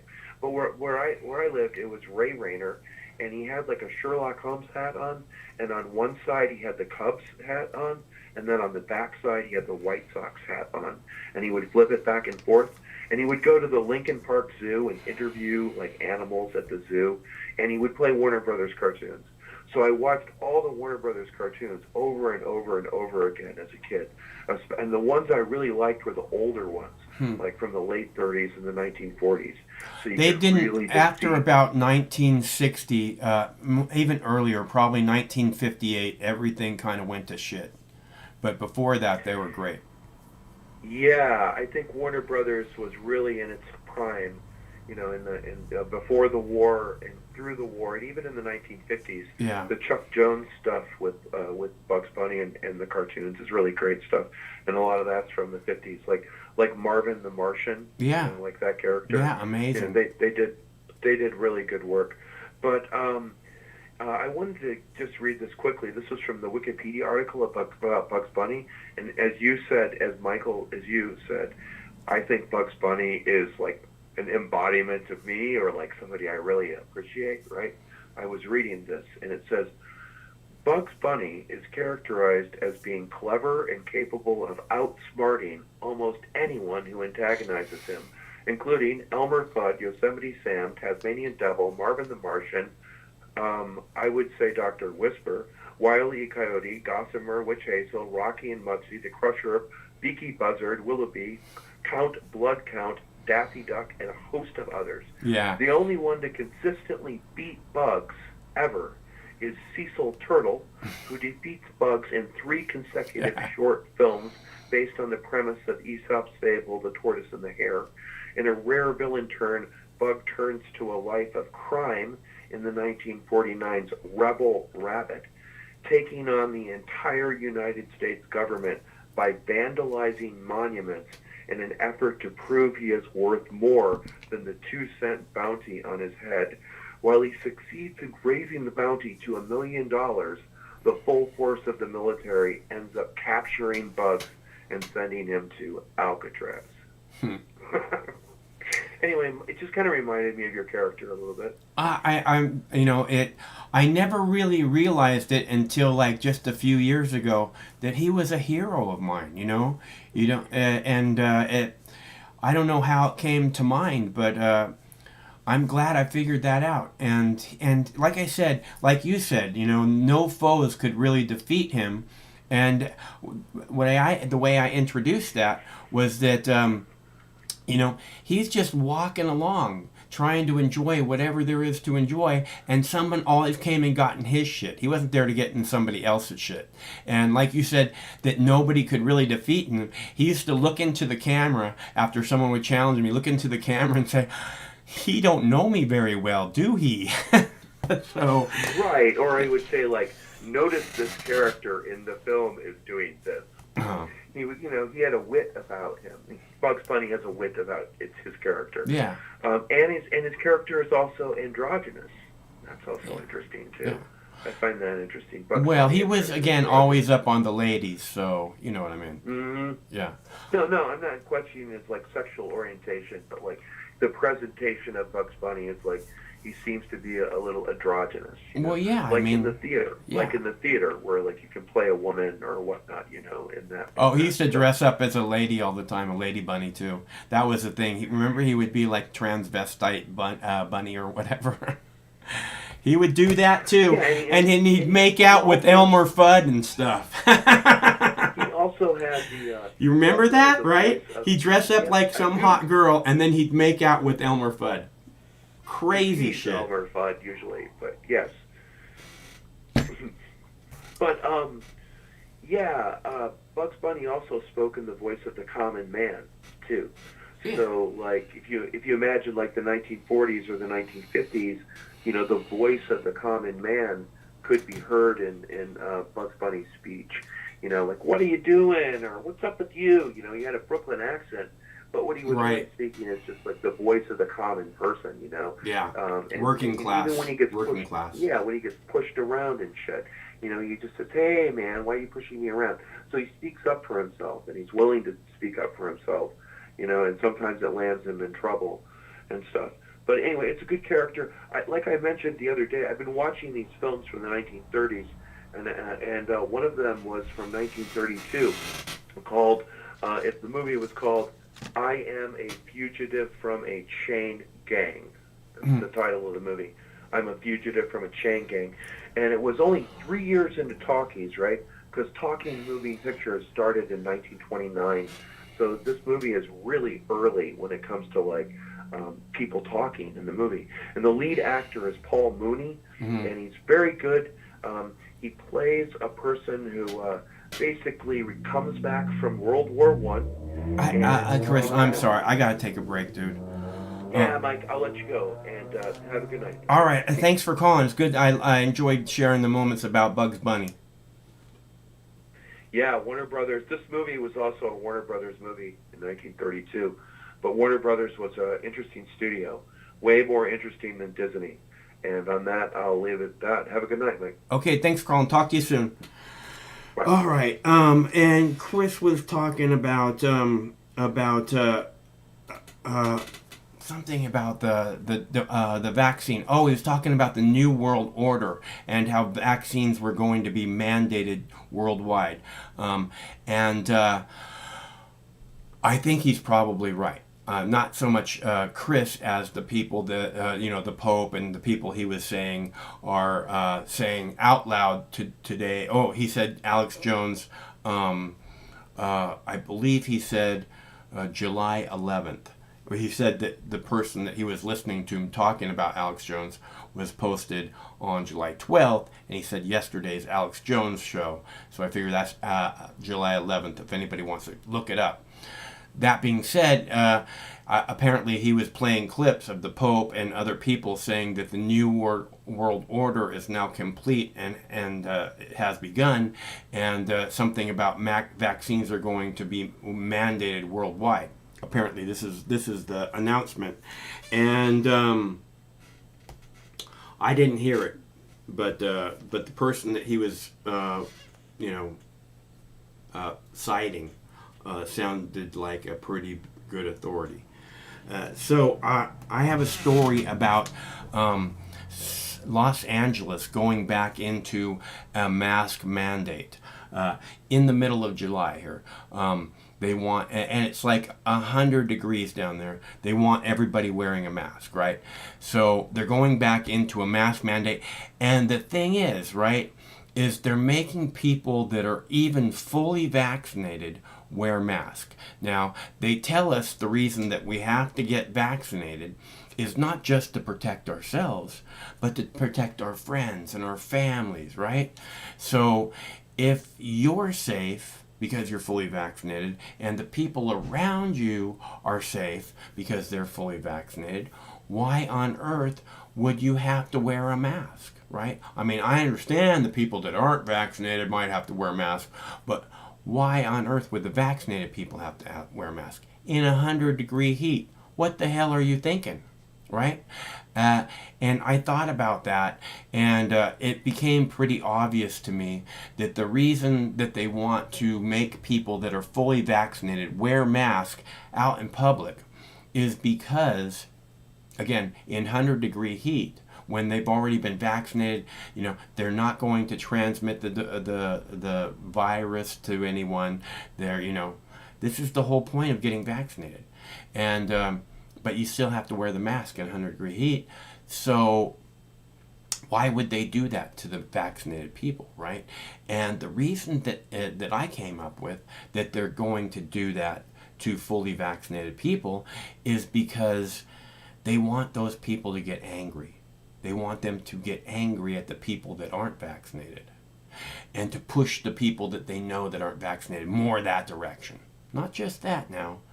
They also want, because they know they're not going to get everybody vaccinated, right? So what they also want is the people that are fully vaccinated yelling about getting a vaccine passport. So you can just have it on your phone wherever you go. You get shoot, QR code, boom, boom, boom, boom, boom, right? That's what they want. That's what the powers that be want, is to, and this is kind of the way that they get other people on board saying, show me your papers, right? So those caught out after curfew will be shot. So again, this is why they would do this to fully vaccinated people, is making them wear masks in 100-degree heat in the middle of July in Los Angeles, because they want to make those people angry. And they want to make them angry at the people that are not vaccinated, and they want to make them angry enough to be able to do whatever it takes not to have to wear this damn mask anymore. Yeah, vaccine passport, that's brilliant. Why haven't we got that started already? Do you know what it is that I am saying? Do you? Just wondering. Here we go again. A month after California celebrated its grand reopening, COVID is on a comeback, and so are mask mandates in Los Angeles County. Just when it looked like things were getting back to normal, the Delta variant is spreading like a California wildfire. And starting tomorrow, people living in the most populous county in the country will have to wear masks indoors again, even if they're vaccinated. Just under 49% of the country is vaccinated at this point. 61% of Californians, just under 43% fully vaccinated in Texas. And this is probably the vaccine ceiling. I mean, it seems pretty safe to assume that anyone who wanted this shot has already gotten it at this point. If you're confused, join the club. Wasn't the vaccine supposed to change this? No doubt, and it has. The number of cases and deaths have been falling dramatically, but as we know, the vaccine has become the latest cultural divide, which leads to this headline in the LA Times. With new rules, LA County is asking the vaccinated to help the unvaccinated. So now those of us who got the vaccine to avoid the virus primarily, but also so we could all stop wearing masks, now those folks have to mask up again in LA County to protect those who didn't get the vaccine. If you got the shot, haven't you done your part? A lot of people asking that tonight. But the truth is, it's not bulletproof. There's a chance you can still get the virus. It just won't be as serious or deadly. But all these months later, there are still a lot of questions and confusion. Will the mask mandate keep people from going out there? What impact will it have on the workplace? What about going out to eat? Never really understood that whole thing. You have to wear the mask while you walk through the restaurant, but you can take it off while you're eating or drinking. So what about the plexiglass? Does that go back up too? Unfortunately, we could probably expect more scenes like this. People getting into arguments over mask mandates. One thing is clear, the people who are getting sick and dying didn't get the vaccine. Here's the breakdown just in LA County alone. Over the last 6 months, roughly, the unvaccinated account for 99.6% of LA County's coronavirus cases and 99.8% of deaths. CDC Director Rochelle Walensky talked about that during the White House press briefing this morning. There is a clear message that is coming through. This is becoming a pandemic of the unvaccinated. We are seeing outbreaks of cases in parts of the country that have low vaccination coverage because unvaccinated people are at risk. And communities that are fully vaccinated are generally faring well. So the political debate rages on, along with the debate over health recommendations. Meantime, the virus mutates and marches on. And more than a year later, after taking 2 steps forward, it looks like we're starting to take a step back. Joining me now on the ground in L.A., News Nation's Nancy Liu. Nancy? And Joe, the return of the indoor mask mandate generating all kinds of reaction here in LA County. There is understanding, but there's also confusion and anger. As of now, there are just over 30 more hours of being able to head into public places in LA County without a mask on. The mandate kicks back in for 10 million residents at midnight tomorrow night. While the county's vaccination rate of over 60% is among the country's highest, it is short of herd immunity. So like everywhere else, the Delta variant has been spreading fast here, pushing the COVID positivity rate up by 700%. The return to masking, though, has many sounding off. I think it's ridiculous. I think it's absurd. And I think it negates why there has been a mandate to get vaccinated. There are plenty of people out here who didn't want to necessarily get vaccinated and did it for the greater good. If you're vaccinated and you're telling me I don't have to wear the mask, and now I'm vaccinated and I have to wear the mask, it's really 101. What do I do? I'm fine with it. I think I've chosen to get vaccinated, but if other people haven't, or I do it just to protect my kids, then I'm okay with it. Health officials in quite a few communities, including Las Vegas, are now again recommending that people mask up again inside. But LA County is the first to make it a mandate again. And Joe, just a short time ago, a statement from the LA County Sheriff, Alex Villanueva. He announced in part, quote, his underfunded, defunded department would not actively enforce the mandate. So a lot of maneuvering out here today, Joe. Sounds like it. Nancy Liu, live for us in California tonight. Thank you very much.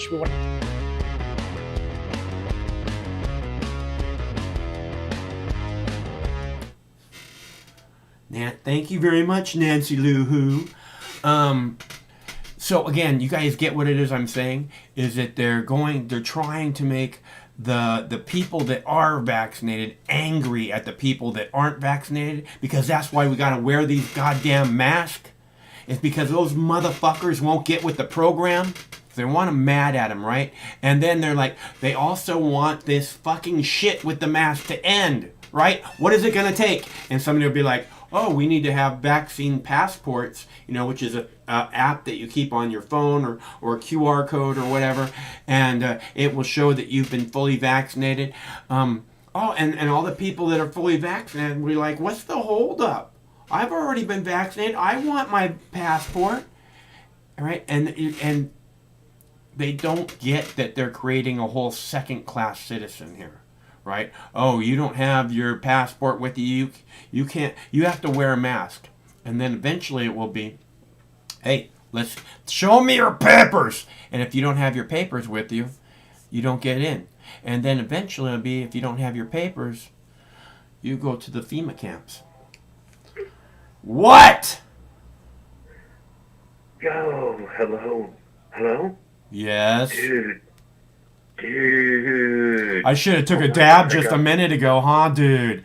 I don't know what I was thinking. I was like, oh man, what did you do? You blew it, dude. You could have had a dab right after the fucking clip came out. Shit, man. Dude. Bro. Like, seriously. Bro. Dude, I can't. Bro. Dude. I can't even believe. Bro, this is Falcon. I can't even believe I got in for a sackathon. Oh, holy shit, bro. Fucking dude.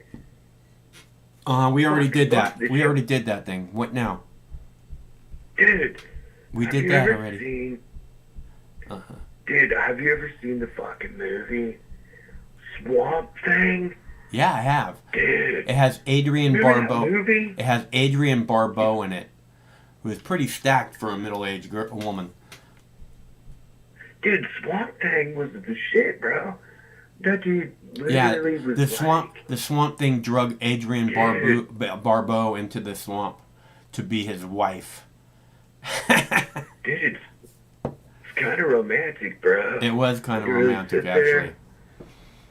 Dude, after you've done so many dabs and you actually watch Swamp Thing, you actually are rooting for Swamp Thing. Of course, he's the hero of the show. He's the one, everybody hates him, and he's the one who's not filled with hate. How can you not root for him? I mean, he lives in the swamp, bro. Just give him a break. Like, why can't these people give him a break, bro? Why can't they fucking give Swamp Thing? They have no empathy. I talk about this all the time. Empathy should be taught in schools, and no one talks about it even. Empathy is incredibly important. The earth would not be in the condition, and there would not be a mass extinction going on right now in this moment if people just had a proper amount of empathy. But that's the last thing the powers that be want, isn't it? Dude. What? If Swamp Thing was real, I swear Swamp Thing would be like Superman. He'd save the fucking day.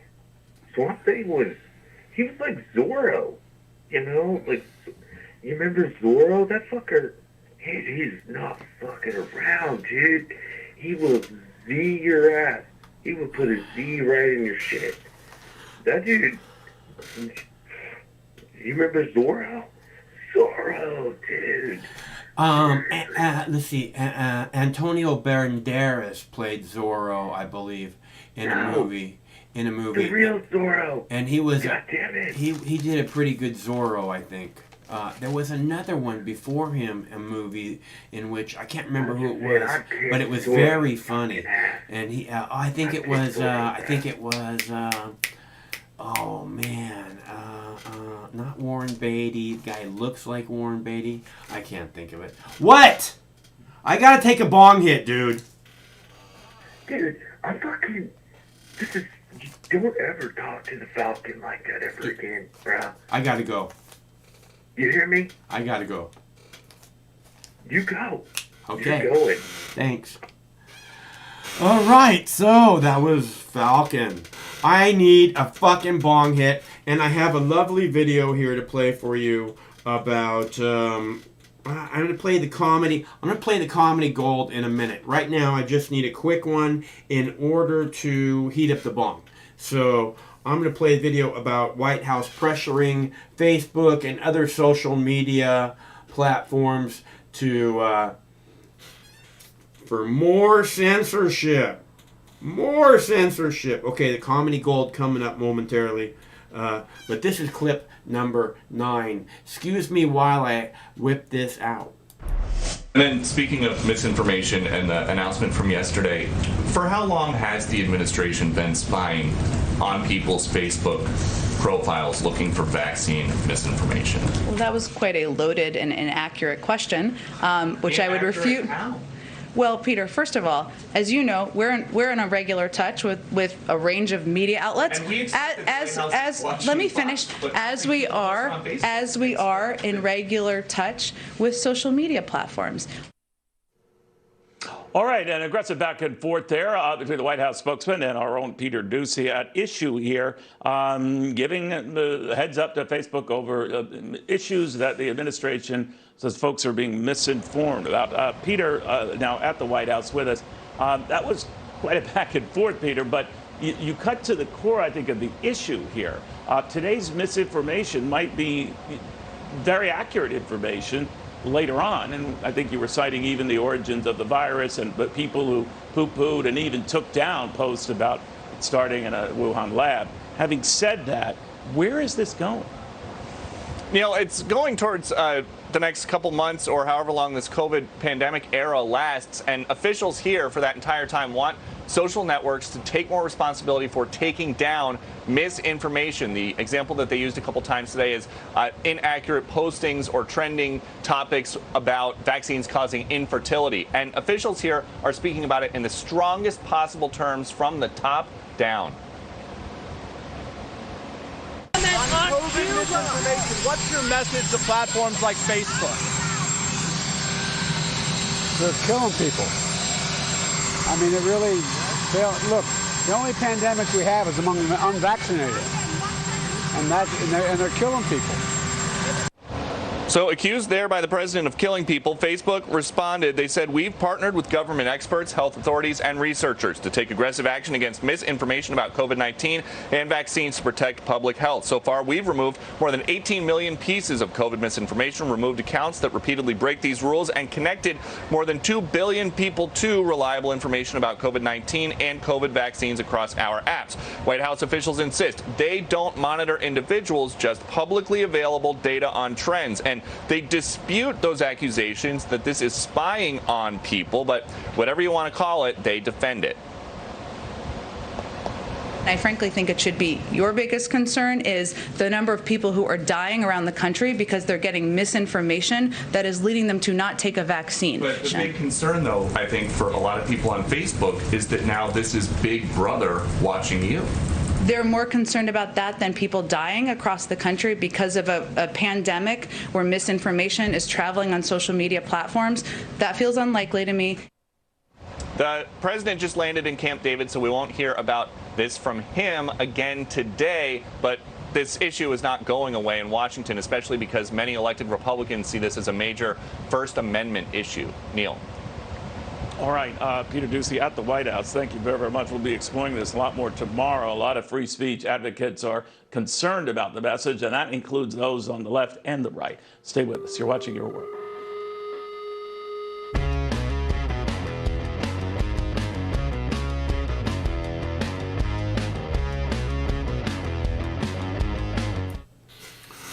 All right, so I have another bong hit ready to go. If anybody would like to join me, simply follow me and do exactly as you see. This one's for Katrinka. She donates every month, and I haven't seen her for a while, and I'm missing her. So thank you, Katrinka.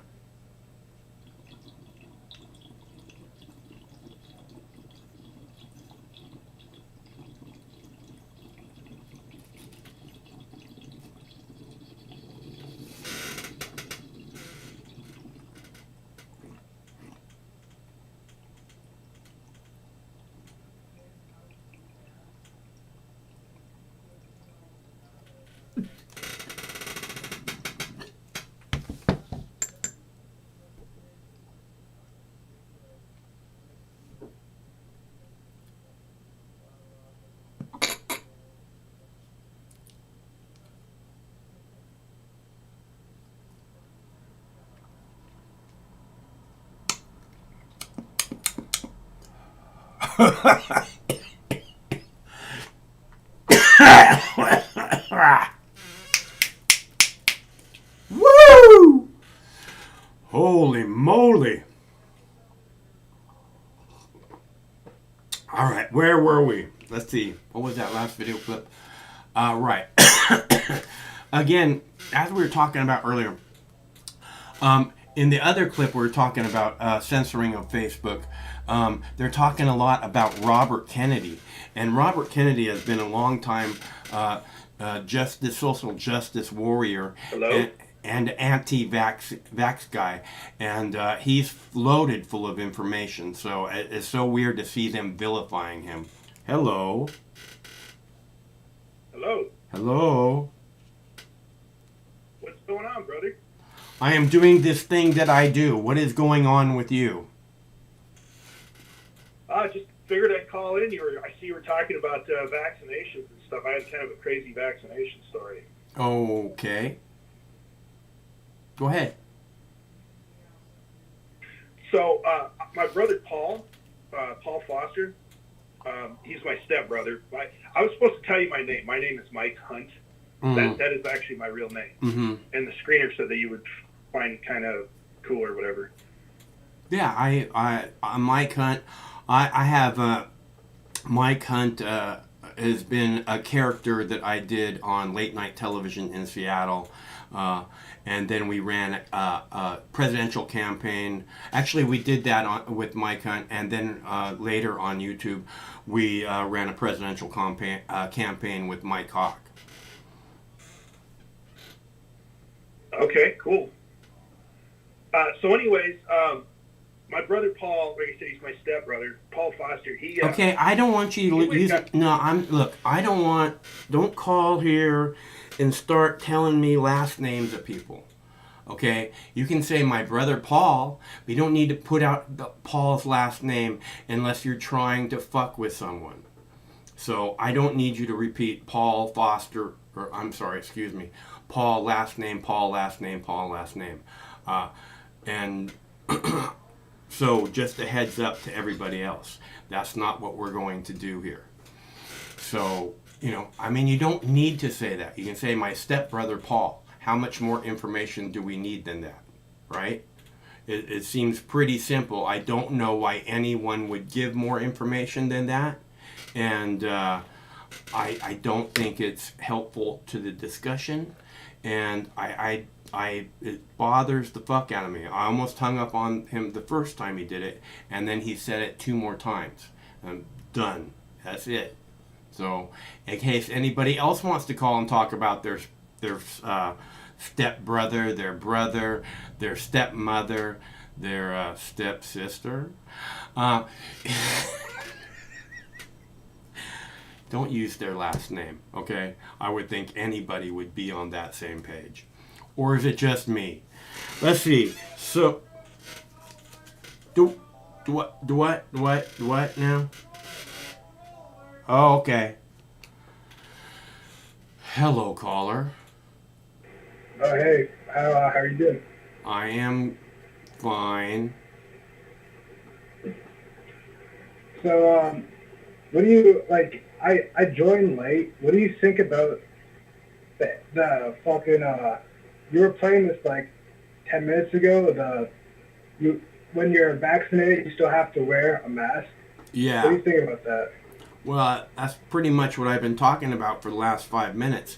The idea is to get vaccinated people very angry. And it's not just a matter of wearing a mask. It's a matter of wearing a mask in 100-degree heat in the middle of July for people that are supposed to be already protected for not just themselves, but protected from other people, transmitting the disease, all these things. That's the reason you get it, so you can, you can protect your mother. You don't want your mom getting it, so you gotta get the vaccine, right? So they're protected. They're not going to give it to anybody else. They're not going to get it themselves. Why do they have to wear a mask? Number one, they want them angry at the people that are not vaccinated because it's their fault that they have to wear a mask. Number two, they want people going, we'll do whatever it takes to make this stop. Besides getting angry at the other people, pushing the other people, what do we have to do? And they'll go, well, we need vaccine passports. And then it's going to be like, oh yeah, vaccine passports, let's get that. Why haven't we done that already? At least the vaccinated people are going to say that. And then it's going to be like everywhere you go. It's going to be like, show me your papers. Yeah, I feel that. you get the vaccine, you waste all your time, you risk yourself dying, and you still have to wear that mask, right? It's like, yeah, like I said, I thought about it earlier, and all I could come up with was what I just said. Yeah, it's like people that have breathing conditions, like they got the vaccine, they don't want to wear that mask, right? They can't wear it because they have issues, you know? Nobody wants to wear a fucking mask in 100-degree heat, right? I mean, that's what it's like in LA right now. Nobody wants to do that. Yeah, the only people I feel like should be wearing masks is fucking niggers. Like we didn't hear that coming. At least I was able to make my point again. And it's so strange, you know? I mean, it's like I can see trolling me, right? You know, basically that's what Steve McClanahan does pretty much 5 times a night, right? But this thing where you're obsessed with this word, you know, I really think this is kind of an insight to your IQ. And you might not want other people to have that insight if you can understand the words coming out of my mouth. Otherwise, good luck with that. At least that's where I'm coming from. You're not going to fuck with me. You're not going to throw me off. You're not going to keep me from laughing and smiling. I smoke way too good a weed for that.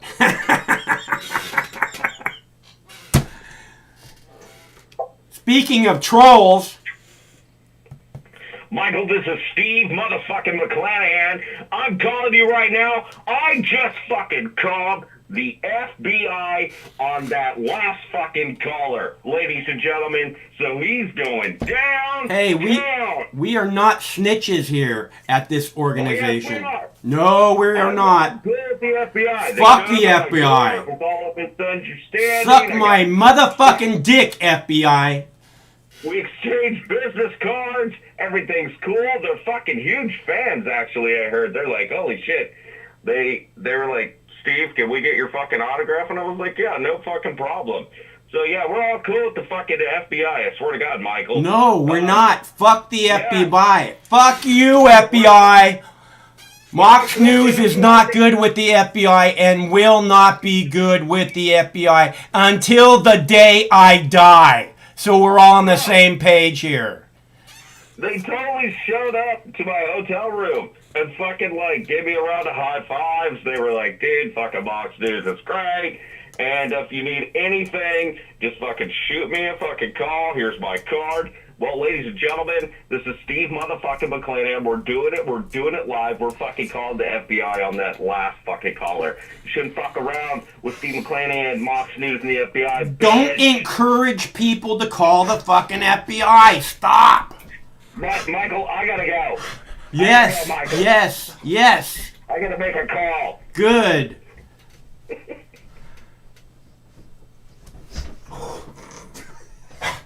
All right, so Steve motherfucking McClanahan. Like I said, we have lots of trolls. They don't throw me off. Does it seem like he throws me off? I don't think he seems like it throws me off. Let's see. And there is my Boo Bear. Where you going? Where you going? And there goes my Boo Bear into the water. Speaking of which, you think we can get him a swim tomorrow? Yeah. I sure hope so. He wanted to come up and see you, but... He wants to have a swim. I know he does. So he's off in the river. All right, so where are we now? Okay, we did the John Bolton PNAC discussion. We're talking about the mask. Again, I hope that you get what I'm saying. You look at these stories, and this is the reason that I post the stories that I do, why I've posted 70,000 stories that are this bullshit propaganda crap.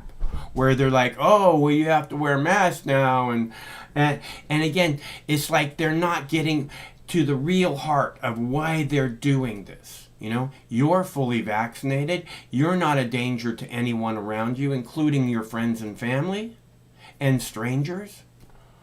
Why do you have to wear a mask in 100-degree heat in the middle of July? How does that make any sense to anyone? And it can only be in order to piss them off.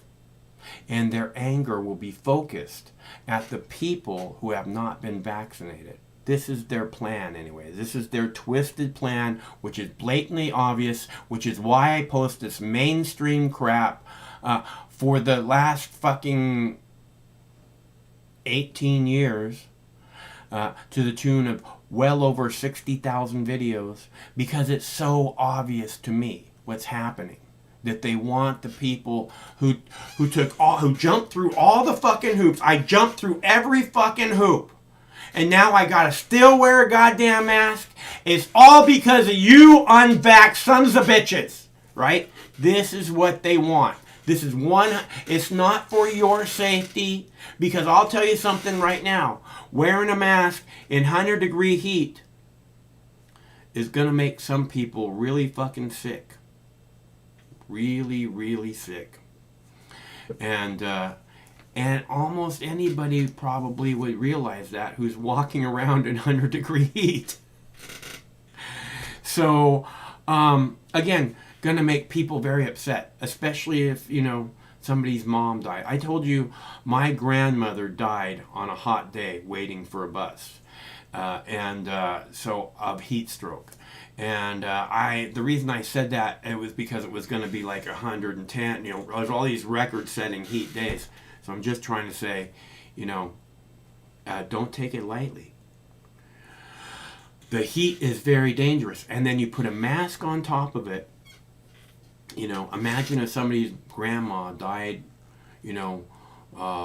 waiting for a bus, because she had to wear a mask in 100-degree heat. Because you have to have a mask on to get on the bus. And she has trouble taking it on and putting it off. Taking it off and putting it on. Like grandmas sometimes do. So the whole point is to make people that are vaccinated angry at people that are not vaccinated. Create a whole second-class thing by introducing the only way out of this, the only way we'll know who's vaccinated and who's not vaccinated is by creating this fucking vaccine passport, and then we'll know exactly who, and those people won't have to wear masks anymore. But now, the honor system is obviously not working. So, back everybody in masks. And all that's going to do is fuck with the people who've been vaccinated. Big time. And that's the whole point. And that's why I play this story for you. So that in case you think there's something else going on here, like, oh my God, it's ramping back up. Think about it a little harder.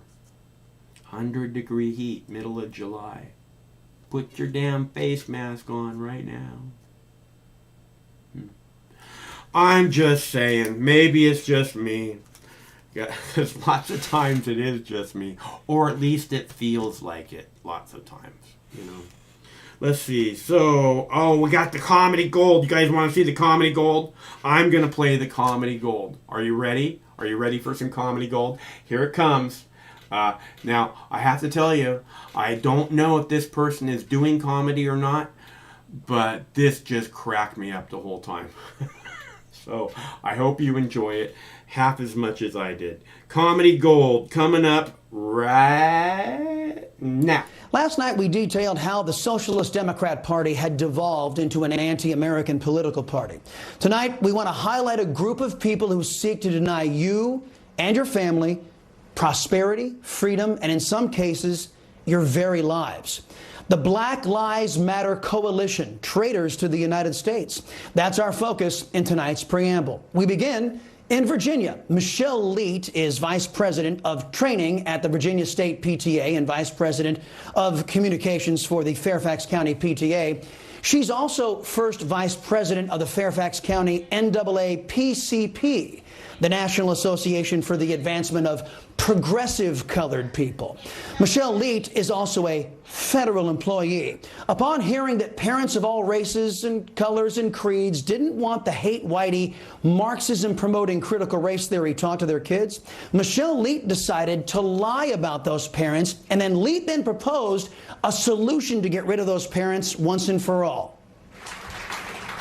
Let's deny this off-key band of people that are anti-education, anti-teacher, anti-equity, anti-history, anti-racial reckoning, anti-opportunities, anti-health people, anti-diversity, anti-platform, anti-science, anti-change agent, anti-social justice, anti-healthcare, anti-worker, anti-LGBTQ+, anti-children, anti-healthcare, anti-worker, anti-environment, anti-emissions policy change, anti-inclusion, anti-live and let live people. Let them die.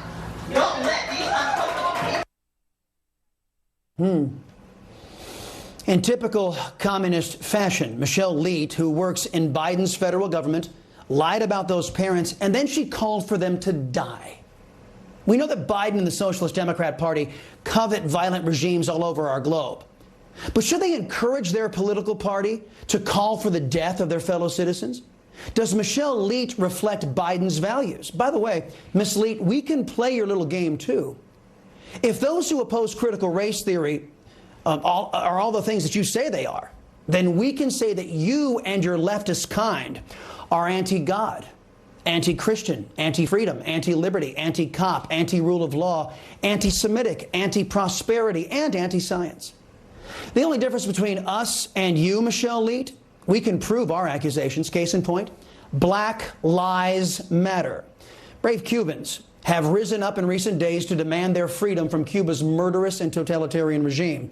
BLM has come out in support of the communist dictators in Cuba. Their statement read in part, the Cuban government, quote, has historically demonstrated solidarity with oppressed people of African descent, from protecting black revolutionaries like Assata Shakur through granting her asylum to supporting black liberation struggles in Angola, Mozambique, Guinea-Bissau, and South Africa.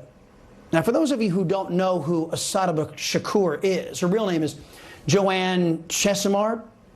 She helped kill a New Jersey state trooper in 1973. The communist Castro regime gave her asylum in Cuba after she escaped from a U.S. prison. Now, BLM, they've supported cop killers. That's nothing new. But their support for the enslavement of an entire country of Hispanics, well, that is. I, as your liberty-loving Latino, think it's disgusting, inhuman, bigoted that Black Lives Matter would condemn an entire nation of Hispanics to the savage brutality of communist rule. Communist rule that has reportedly killed over 100 protesters in recent weeks, all for daring to demand their freedom. So not only is BLM bigoted against whites, they have now added Hispanics to their list. BLM has a lot of support for their bigotry, though, don't they? Black Lives Matter Global Network, that foundation, raked in $90 million in donations last year. Now, who are some of those donors? Well, here's a partial list we found. DoorDash, Amazon, Gatorade, Microsoft, Airbnb, Nabisco, just to name a few. And don't forget America's anti-American sports leagues. They not only support BLM bigotry with money, but they promote BLM in their stadiums, arenas, and fields. These are the sports franchises, leagues, and players who donated to the bigots at BLM. Major League Baseball, the communist lovers in the NBA, and the anti-American National Football League. In fact, the NFL is taking their America hatred to a new level. Instead of playing the United States national anthem, an anthem of unity and freedom, ahead of each NFL game, the NFL will show their devotion to only one race, playing the so-called black national anthem before the Star-Spangled Banner before each game. So it can be said that, like BLM, the NFL is bigoted toward whites and Hispanics as well. BLM is an organization of Marxist traitors who are using their millions, so lovingly provided by corporate America, to ironically push the enslavement of whites and Hispanics under communist oppression. They do so with my utter contempt and condemnation. Government officials in the Socialist Democrat Party, an alarming number of corporations, including high-profile sports leagues, are working hand in glove with BLM and their treasonous and traitorous activities.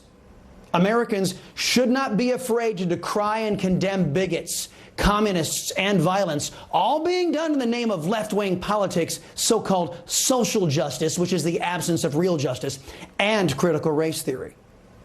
If too many of us are silent, I shudder to think about our future under collectivist oppression. Now, let's get to your top stories.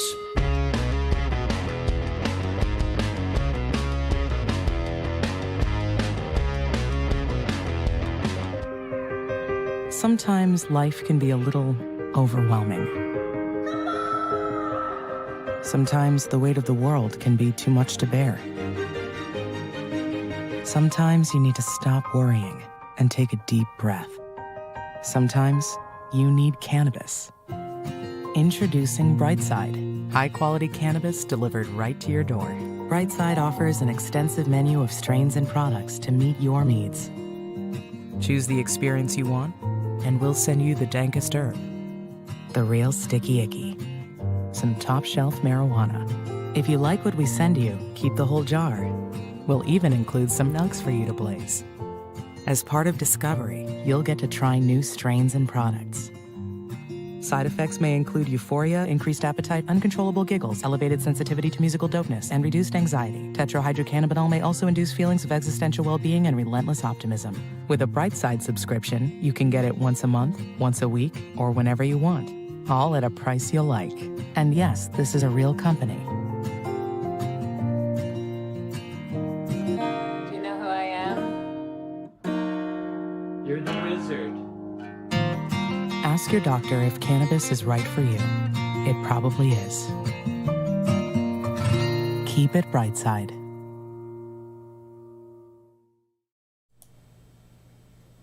The real sticky icky. Oh man, now I want another dab. Son of a bitch. Shit. Let's see. So I thought that video was hilarious. And I don't know if it's just me, so if you guys want to talk about that video and how it's comedy gold or it's not comedy gold, you let me know. Speaking of comedy... Hey, Mike, it's Dan over here from the FBI. We got a call from Steve McClanahan. We love that guy. It's Steve motherfucking McClanahan. Get it right. He changed his name legally to that. We know. And we got a call from him. And so technically that guy, that was being, a little bit out of line, since we love that Steve guy, we totally took the call. We shot over there. Literally took 8 minutes. We tased the son of a bitch. We put him in a little chokehold, choked him out. He's sleeping. We drew a big dick on his forehead. It's hilarious. We took selfies. We're hanging them up on the bulletin board at the fucking agency. I'm not joking. I swear this guy shouldn't have fucked with the FBI. And people out there, listen to me. He was found with a white privilege card. Do not do this, okay? Because everybody over here at the FBI is half black, and they'll beat the shit out of you, okay? So don't be doing that shit, okay? They'll be found with that. So, Tyrone, he actually has him in the back. I can't be telling you any of the details, but, yeah, we got him. We got that son of a bitch. We got him. So... just, if you guys need anything over at the FBI, just let us know, because we follow you everywhere. No. Yep. Nope. Yes, we do. Nope. Yeah, I'm sure you follow me everywhere. Well, you won't be hearing from us. Just give us a call anytime. Nope. If you want to rat on your friends, we'll beat the shit out of them. Nope. We'll tase them. We'll do Nope. whatever we need to do. Nope. Don't fuck with the FBI. Fuck the FBI. Suck a bag of dicks. Michael, we love that joke over here at the goddamn FBI. I swear to God, we love it. I gotta go. Holy shit.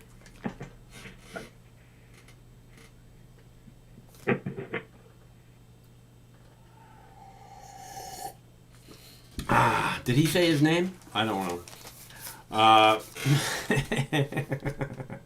Agent, not Steve McClanahan. So I have only one video left. But the thing is, what I'm wondering is, did you guys find that last clip funny? I thought it was, I was like, what is this guy saying? And then it was just like, it's so kind of over the top, it's hard to believe that someone would come on television and say this stuff, right? So I just figure it's got to be some kind of comedy routine. Otherwise, you know, people would be kind of, you know, doing the whole cancel culture thing, right? Or you think some people are taking this guy serious? You know, I guess whatever. That's like taking me serious. Bugs Bunny is my hero. I identify with fucking Pepe Le Pew. Who wants to identify with Pepe Le Pew? That's how I am with the dogs all the time. Okay, so we did the John Bolton one. Okay, so I talked about John Bolton. I talked about Project for a New American Century. I talked about the need for, in the document Project for a New American Century, it talks about the need, all we need to begin our project for a new American century is a new Pearl Harbor event. This is what it said in their document, basically calling for that to happen in the year 2000, 1 year before September 11th, 2001, when they got their new Pearl Harbor. John Bolton is one of the original, I think his name is like the first name that signed on that document, and he also had a lot to do with writing it. So, and then CNN has them on and does an interview about how dangerous Donald Trump was, how close he was to bringing us to war, how dangerous he was, and how he wanted to nuke people. And meanwhile, John Bolton led us into a war in Iraq, completely based on lies, and how many people died? 1 million innocent people. Lies created in the White House, lies created in the Pentagon, and then broadcast out by him on every channel that he could get on, which was every single channel. And the reason that he could get on every single channel is because they're all part of the propaganda machine. And as I keep saying, there really is no left and no right. Okay, they're just talking to different audiences, but they agree on the big stuff. Like we have to go to war in Iraq, instead of actually investigating stuff and saying, no, this is all a fucking load of bullshit, and we absolutely positively do not need to go to war in Iraq for any reason. And if we do, tens of thousands of children will die. Okay, that's what the news media should be doing. And instead, it's this fucking government organization. And here is what John Bolton and these horrible prostitutes are responsible for inflicting upon the world. I'll be right back. We begin tonight in Syria, where thousands of children are facing a lifetime in camps and jails with little hope of release. A BBC investigation has found that kids whose parents supported the Islamic State group are being moved from camps to secure children's homes and then to adult prisons. It's a conveyor belt of incarceration. Britain has only repatriated a handful of these children from Syria. The BBC's Middle East correspondent, Quinton Somerville, reports from northeastern Syria. From the smiles and the giggles, you wouldn't know that these children are prisoners. This is home for the last children of the Islamic State group. It's the same camp where Shamima Begum is held. Inside I meet two brothers. They're British, but their mum has been stripped of her citizenship. Because it's in the past now. Some countries are taking children back, but only without their mums. On what may come. There are nearly a dozen British children in this camp. If you've noticed, this is Syria. It's not so easy to leave. She travelled here when her first husband joined IS. She claims she was tricked into coming. When you have your passports taken away. On a walk around the camp, She explains that when he died, she married another IS fighter. If you said to the British government, my kids are British, I can send them home, I'll stay here. My children are my everything. I cannot. It will break my heart, especially their hearts. But it's their safety. Yes, I know, but they have been separated from everything. Their whole life is always on the run, like we just trying to survive. But don't you worry that if you don't recognise that you were a part of this, that the kids will never escape it?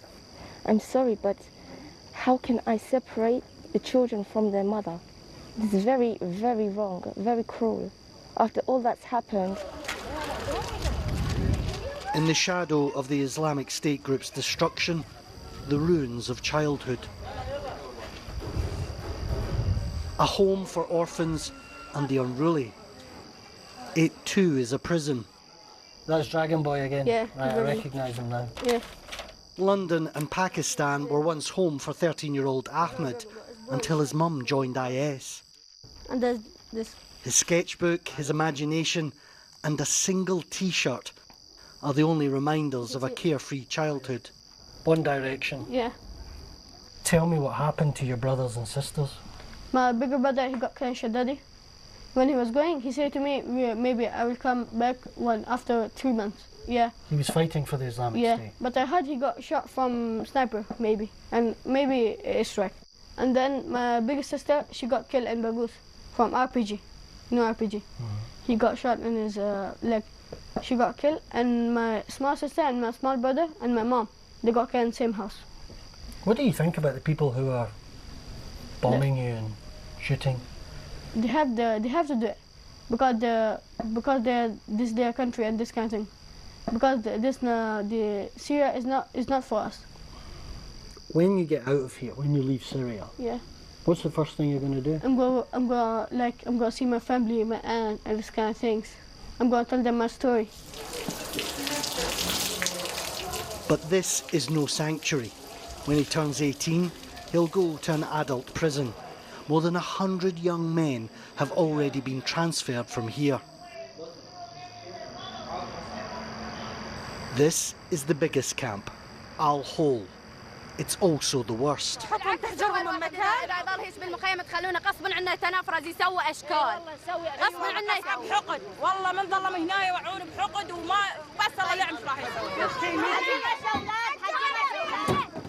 Some 5,000 foreign children are held here. With no prospect of freedom, they're being driven further into IS's grip. The foreign section of Al Hol camp has been called a mini caliphate, and it's filthy, it's chaotic, but it isn't lawless. The Islamic State group is the law here. In the last year, there have been about 45 murders. In the last month, 8 murders alone. And we're told that as long as these foreign women remain here, IS will continue to thrive. This is the mass incarceration of children. From infancy to adulthood, they will remain here. Left behind, they will endure a life as bleak as anything the Islamic State once promised them. Quentin Somerville, BBC News, northeastern Syria. And in response to Quentin's report, the UK government issued this statement saying, "Our priority is to ensure the safety and security of the UK, and we'll do whatever is necessary to protect the UK from those who pose a threat to our security. Where we become aware of British unaccompanied or orphan children in Syria, we will work to facilitate their return, subject to national security considerations." So what's America's position on the IS fighters and their children held in camps abroad? In June, the US Secretary of State said, "This situation is simply untenable. It just can't persist indefinitely. The United States continues to urge countries of origin to repatriate, rehabilitate, and where applicable, prosecute their citizens." The US has repatriated 28 Americans from Syria and Iraq. 12 were adults and 16 were children. The State Department would not comment on just how many Americans remain in those camps.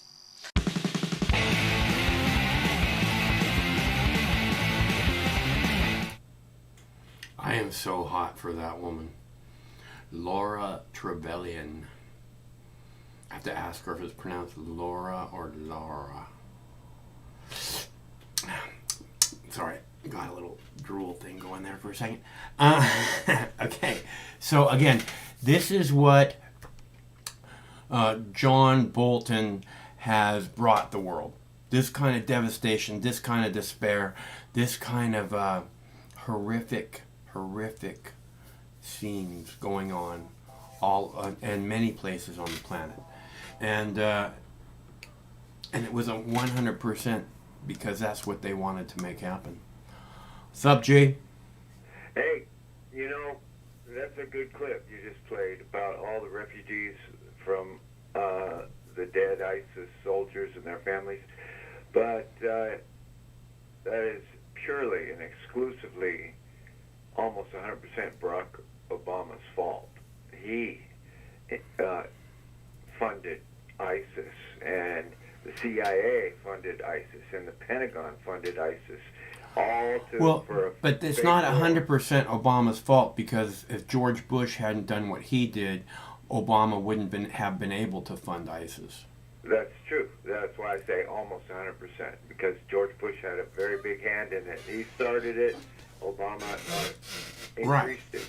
Yeah, Obama was the third and fourth term of George W. Bush. We got that. Yeah, absolutely. So all those people, as dumb as they may be, ISIS people, you know, kids, women, you know, as indoctrinated as they are, as different from us as they are, they're really victims of George Bush and Barack Obama. And they're not, that's not even including the quote-unquote refugees or immigrants that swarmed from North Africa and the Middle East into Europe, into Greece and Italy and France and Germany and the Netherlands and England.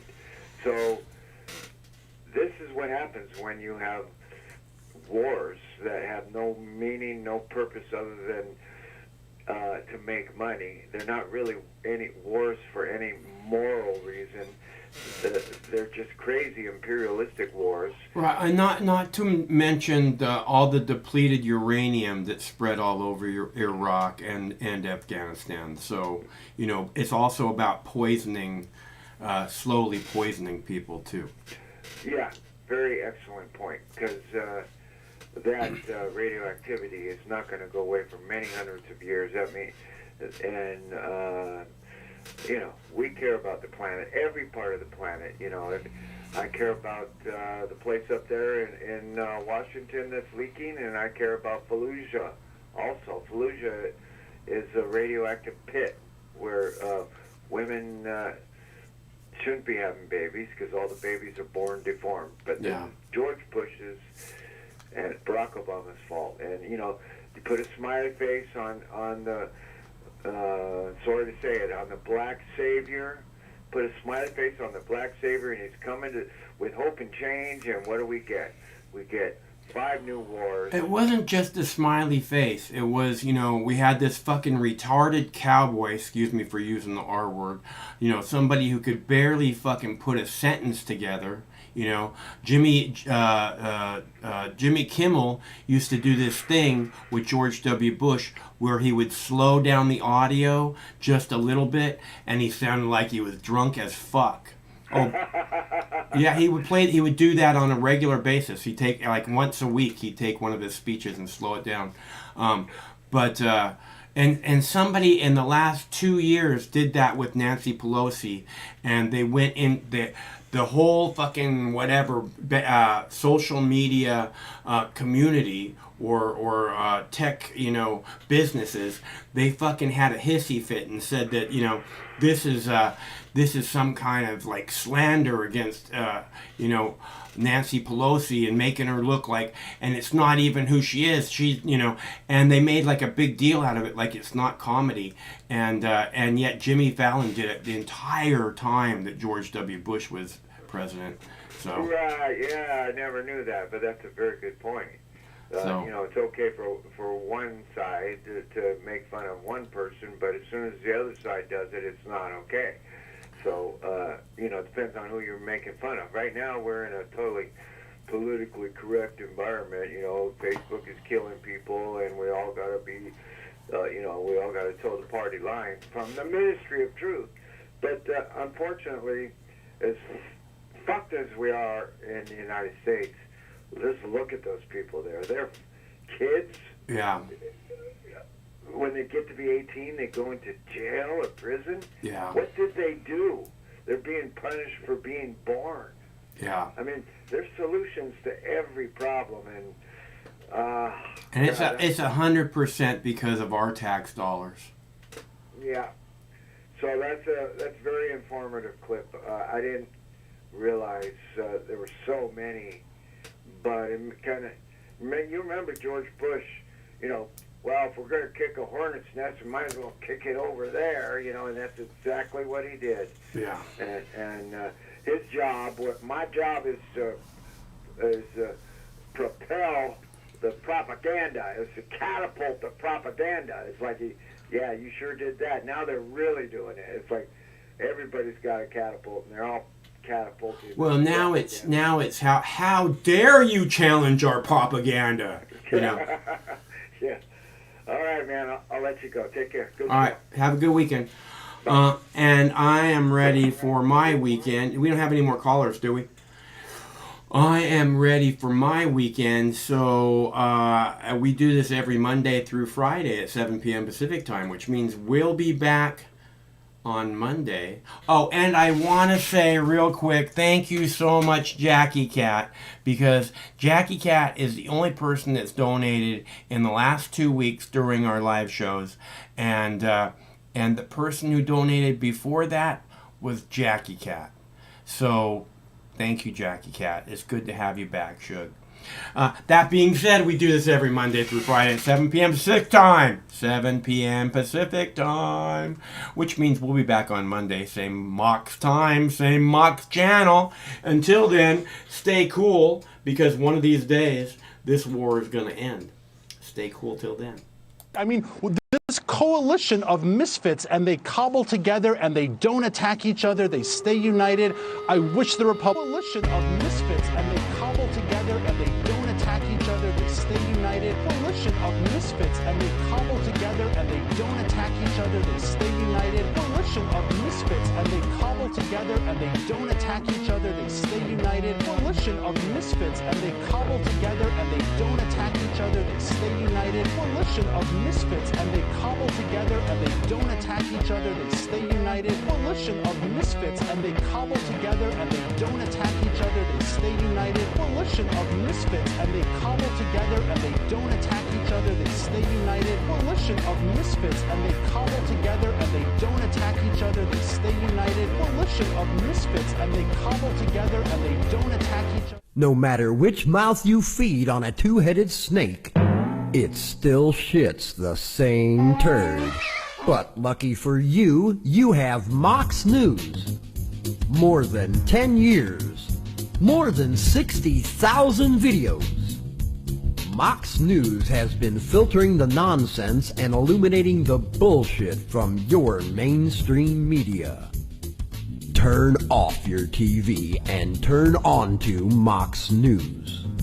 For over a decade, documenting the socio-political events that have etched and carved the pathways that define today's modern mess, Mox News has been providing clarity while faithfully bringing you today's relevant stories 100% commercial-free and subscription-free. And just like Lady Liberty vows to remain free. But at this time, we're asking you for your help, your patronage, and your support to keep the lights on and the videos rolling. For less than 17 cents per day, you can become a basic subscriber, knowing that your donation is truly making a difference that will help continue bringing the news stories that make a difference in your life. Turn on, tune in, and drop a couple dimes today by clicking the link below or visiting moxnews.com and show your support at any level. From a single one-time donation or dedicated monthly subscriber, do it now in less than 2 minutes. All donations are safe, securely processed, and verified using PayPal, Visa, MasterCard, American Express, or Discover Card. As always, we're sure you'll find something of interest each and every day. This holiday season, give the gift of Mox. MoxNews.com.